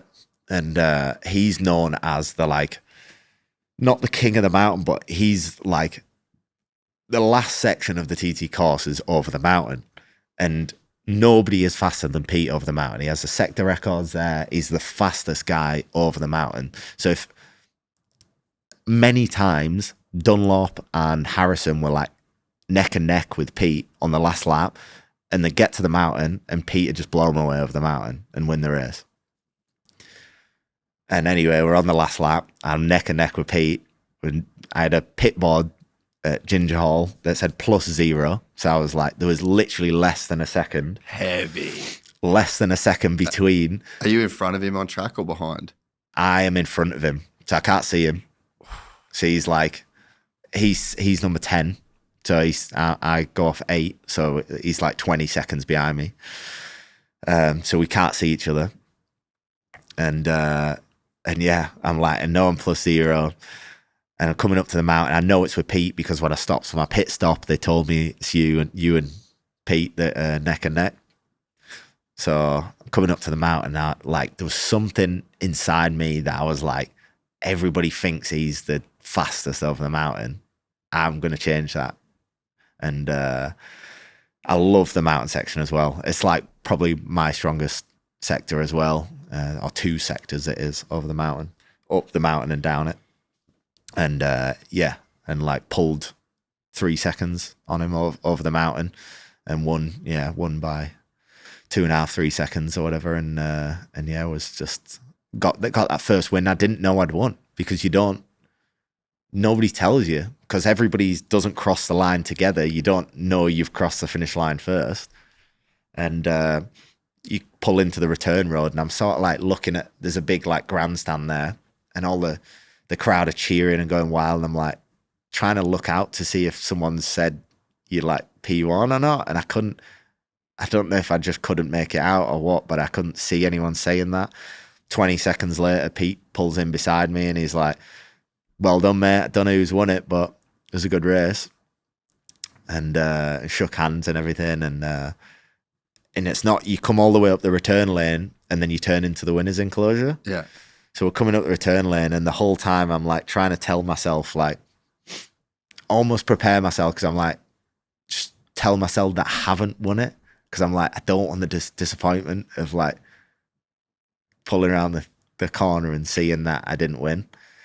And anyway, I get to the winner's enclosure and pulled into just as I turned the corner and all my team are stood around the number 1 board going absolutely mental. And yeah, it's just, I remember every single like second of the whole thing. Like I can feel it, you know? It's just like it's a cool thing, that first one. There isn't a better feeling in the world than winning. It's not possible to have a better feeling in the world than winning that race. Like I wouldn't trade it for nothing. I wouldn't trade it for winning a MotoGP race. Yeah. You know? There's already a special feeling for completing a TT. Like when you finish the finish line, like cross the finish line and finish a race, you have like a big like rush, like a sense of achievement. Like, yeah, I've made it through. I've almost like a completed it. relief too. Yeah, like a relief, but also like, wow, I've done it. Like climbing, I'm not saying it's the same, climbing Everest. You're not the fastest person to climb Everest, but I've climbed it, come back down. Wow, I've completed it. It's like that sort of thing. Yeah. But winning it, it's just off the scale, man. Like so good. And yeah, absolutely mental. And then going from that, and everybody's like, you've won one now, like you can party, relax for the rest of the week, don't worry about it. And I'm like, no, there's the senior and the last race, and that I want the senior. And like I got real fired up, almost forgot about the rest of the races that I have, and I was like, I just want to win the senior. The second Superstock race got cancelled, which I was like, fired me up even more, because I was like, took that win away from me as well. And just, I was like, I want the senior. That's the big one. And like, people go for years and don't get that one, but that is the one. And was the same in a head-to-head battle with Pete. And but like felt different in that one. Felt like really comfortable with it rather than a bit like not knowing. I felt like I was meant to be there. Like I felt okay, like I'm almost in control of this a lot more. And then Pete crashed at Ginger Hall, so like was good. I actually didn't really get injured. I had a bunch of bruises and was banged about, but he actually didn't even break anything. Super lucky. And I ended up winning the senior by 42 seconds. But it's like it was worse, man. Like it was terrifying. The last lap I did, I had a pit board with P1 plus 42, and every second of that whole last lap, I could swear my bike was breaking down. I'm like, you're hearing all these noises that you're like, oh no, something's going wrong. So I'm like short shifting it, trying to like not even go full throttle because I'm like, oh my God, don't blow up now. Don't blow up. You got too much. You had time to think about stuff. And I'm like, kept like shaking my head and been like, just concentrate on what you're doing, just ride, like, and got through it and crossed the line. And that takes some beating. Like win the seniors, just that's the top. Like I can't win anything better than that. Like I don't think for me in my life at 30 years old, I'm like, I've literally achieved the best thing I can achieve. Is like it's a weird feeling. It's unbelievable, but like, especially where you came from. Yeah, shouldn't be here. No, exactly. Like, just I just remember the story, and like, there's a few people who have like seen my journey or been a part of it, or just people who I've met along the way, and it's really cool to like speak to them about it. And there's a couple of the races, and like one that always like reminds me of it is a guy, Michael Sweeney, Irish guy, and he's really good at some good races and stuff. And he was there when I did my first ever one in Skerries in 2017, and he actually had a go at me because he was trying to get the race stopped because it started raining during it. And I was just like brainless because I was just, like, I'd do whatever it took to try and do well. And he was trying to get it stopped because we were all on slick tires and it started raining and they were all putting their hands up, and then the stopped us all on the start line. And I was like passing everybody coming back through the field. And they interviewed everyone, and they interviewed him, and he was like, it's crazy, they should have stopped there and like whatever. And they interviewed me. And I genuinely didn't know I wasn't trying to be a dick. And I was like, and they're like, what did you think about the conditions? And I was like, what about it? And he was like, was it safe to be out there? It was like raining a bit, wasn't it? I was like, was it? Oh, I didn't realize. And they're like, and he was like, you're just an idiot. Like, what? You're just like a young idiot. You're going to get yourself killed. You know what you're doing? Like, stop doing this to us all. Like, and like, fell out with me big style over it. I fell out. He didn't like, didn't know each other at the time, but he sort of reminds me of it ever since, and stayed like quite close ever since after a bit of time after that. And he's like, I just remember that young dickhead you were, like 2017, and it's and like sleeping in the back of your van, and I'm like, oh, shit, it's wild. I still can't believe sometimes like where I'm at, the journey I'm on. Like I almost am just trying to make the most of every moment. I don't let myself have like a day off, because I'm like, I got to make the most of it before someone realizes that I'm not meant to be here, and I like get made to go back to where I came from, and that's it. You know, like I don't know if I feel like I actually belong where I'm at. I'm just like living my dream, and someone's going to take it away at some point. But until then, I'm going to absolutely make the most of it and enjoy every second of it as much as I can. Dude, this was fucking awesome. I'm so stoked that you made it happen, eh? I've had so much fun. I could talk to you for another 5 hours, but dude, that's probably the perfect place to leave it. Because yeah, what a fucking story. I had no idea that it was like that. And you definitely do deserve to be here. You've definitely earned your keep. But I know exactly what you mean. Like sometimes you just, especially in your position, you'd look back and just be like, how did this happen? Like it just shouldn't have worked at so many stages. And I just feel like, your story's still being written, and there's a lot of time to, become one of the Isle of Man greats. I appreciate it, man. Thank you. Thanks for having me anyway. I've enjoyed it. And we'll see where things go. You'll have to get back to the TT next year, and hopefully see you on the podium. 100 hours with Davey Todd at the Isle of Man. Absolutely. Sounds good to me. I think we could do that. Oh, I think man. that'd make That'd be good. that'd make for a sick flick or what? Yeah. As long as you make sure it goes into just after the senior at the end. yeah. Finish on a good pie. Yeah. Oh, fuck.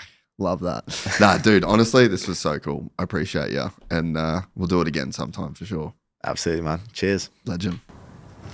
If you enjoyed this content, please like and subscribe. And to listen to the full 3-hour podcast, search Gypsy Tales in your favorite podcast platform or click the link in the description below. Gypsy Gang.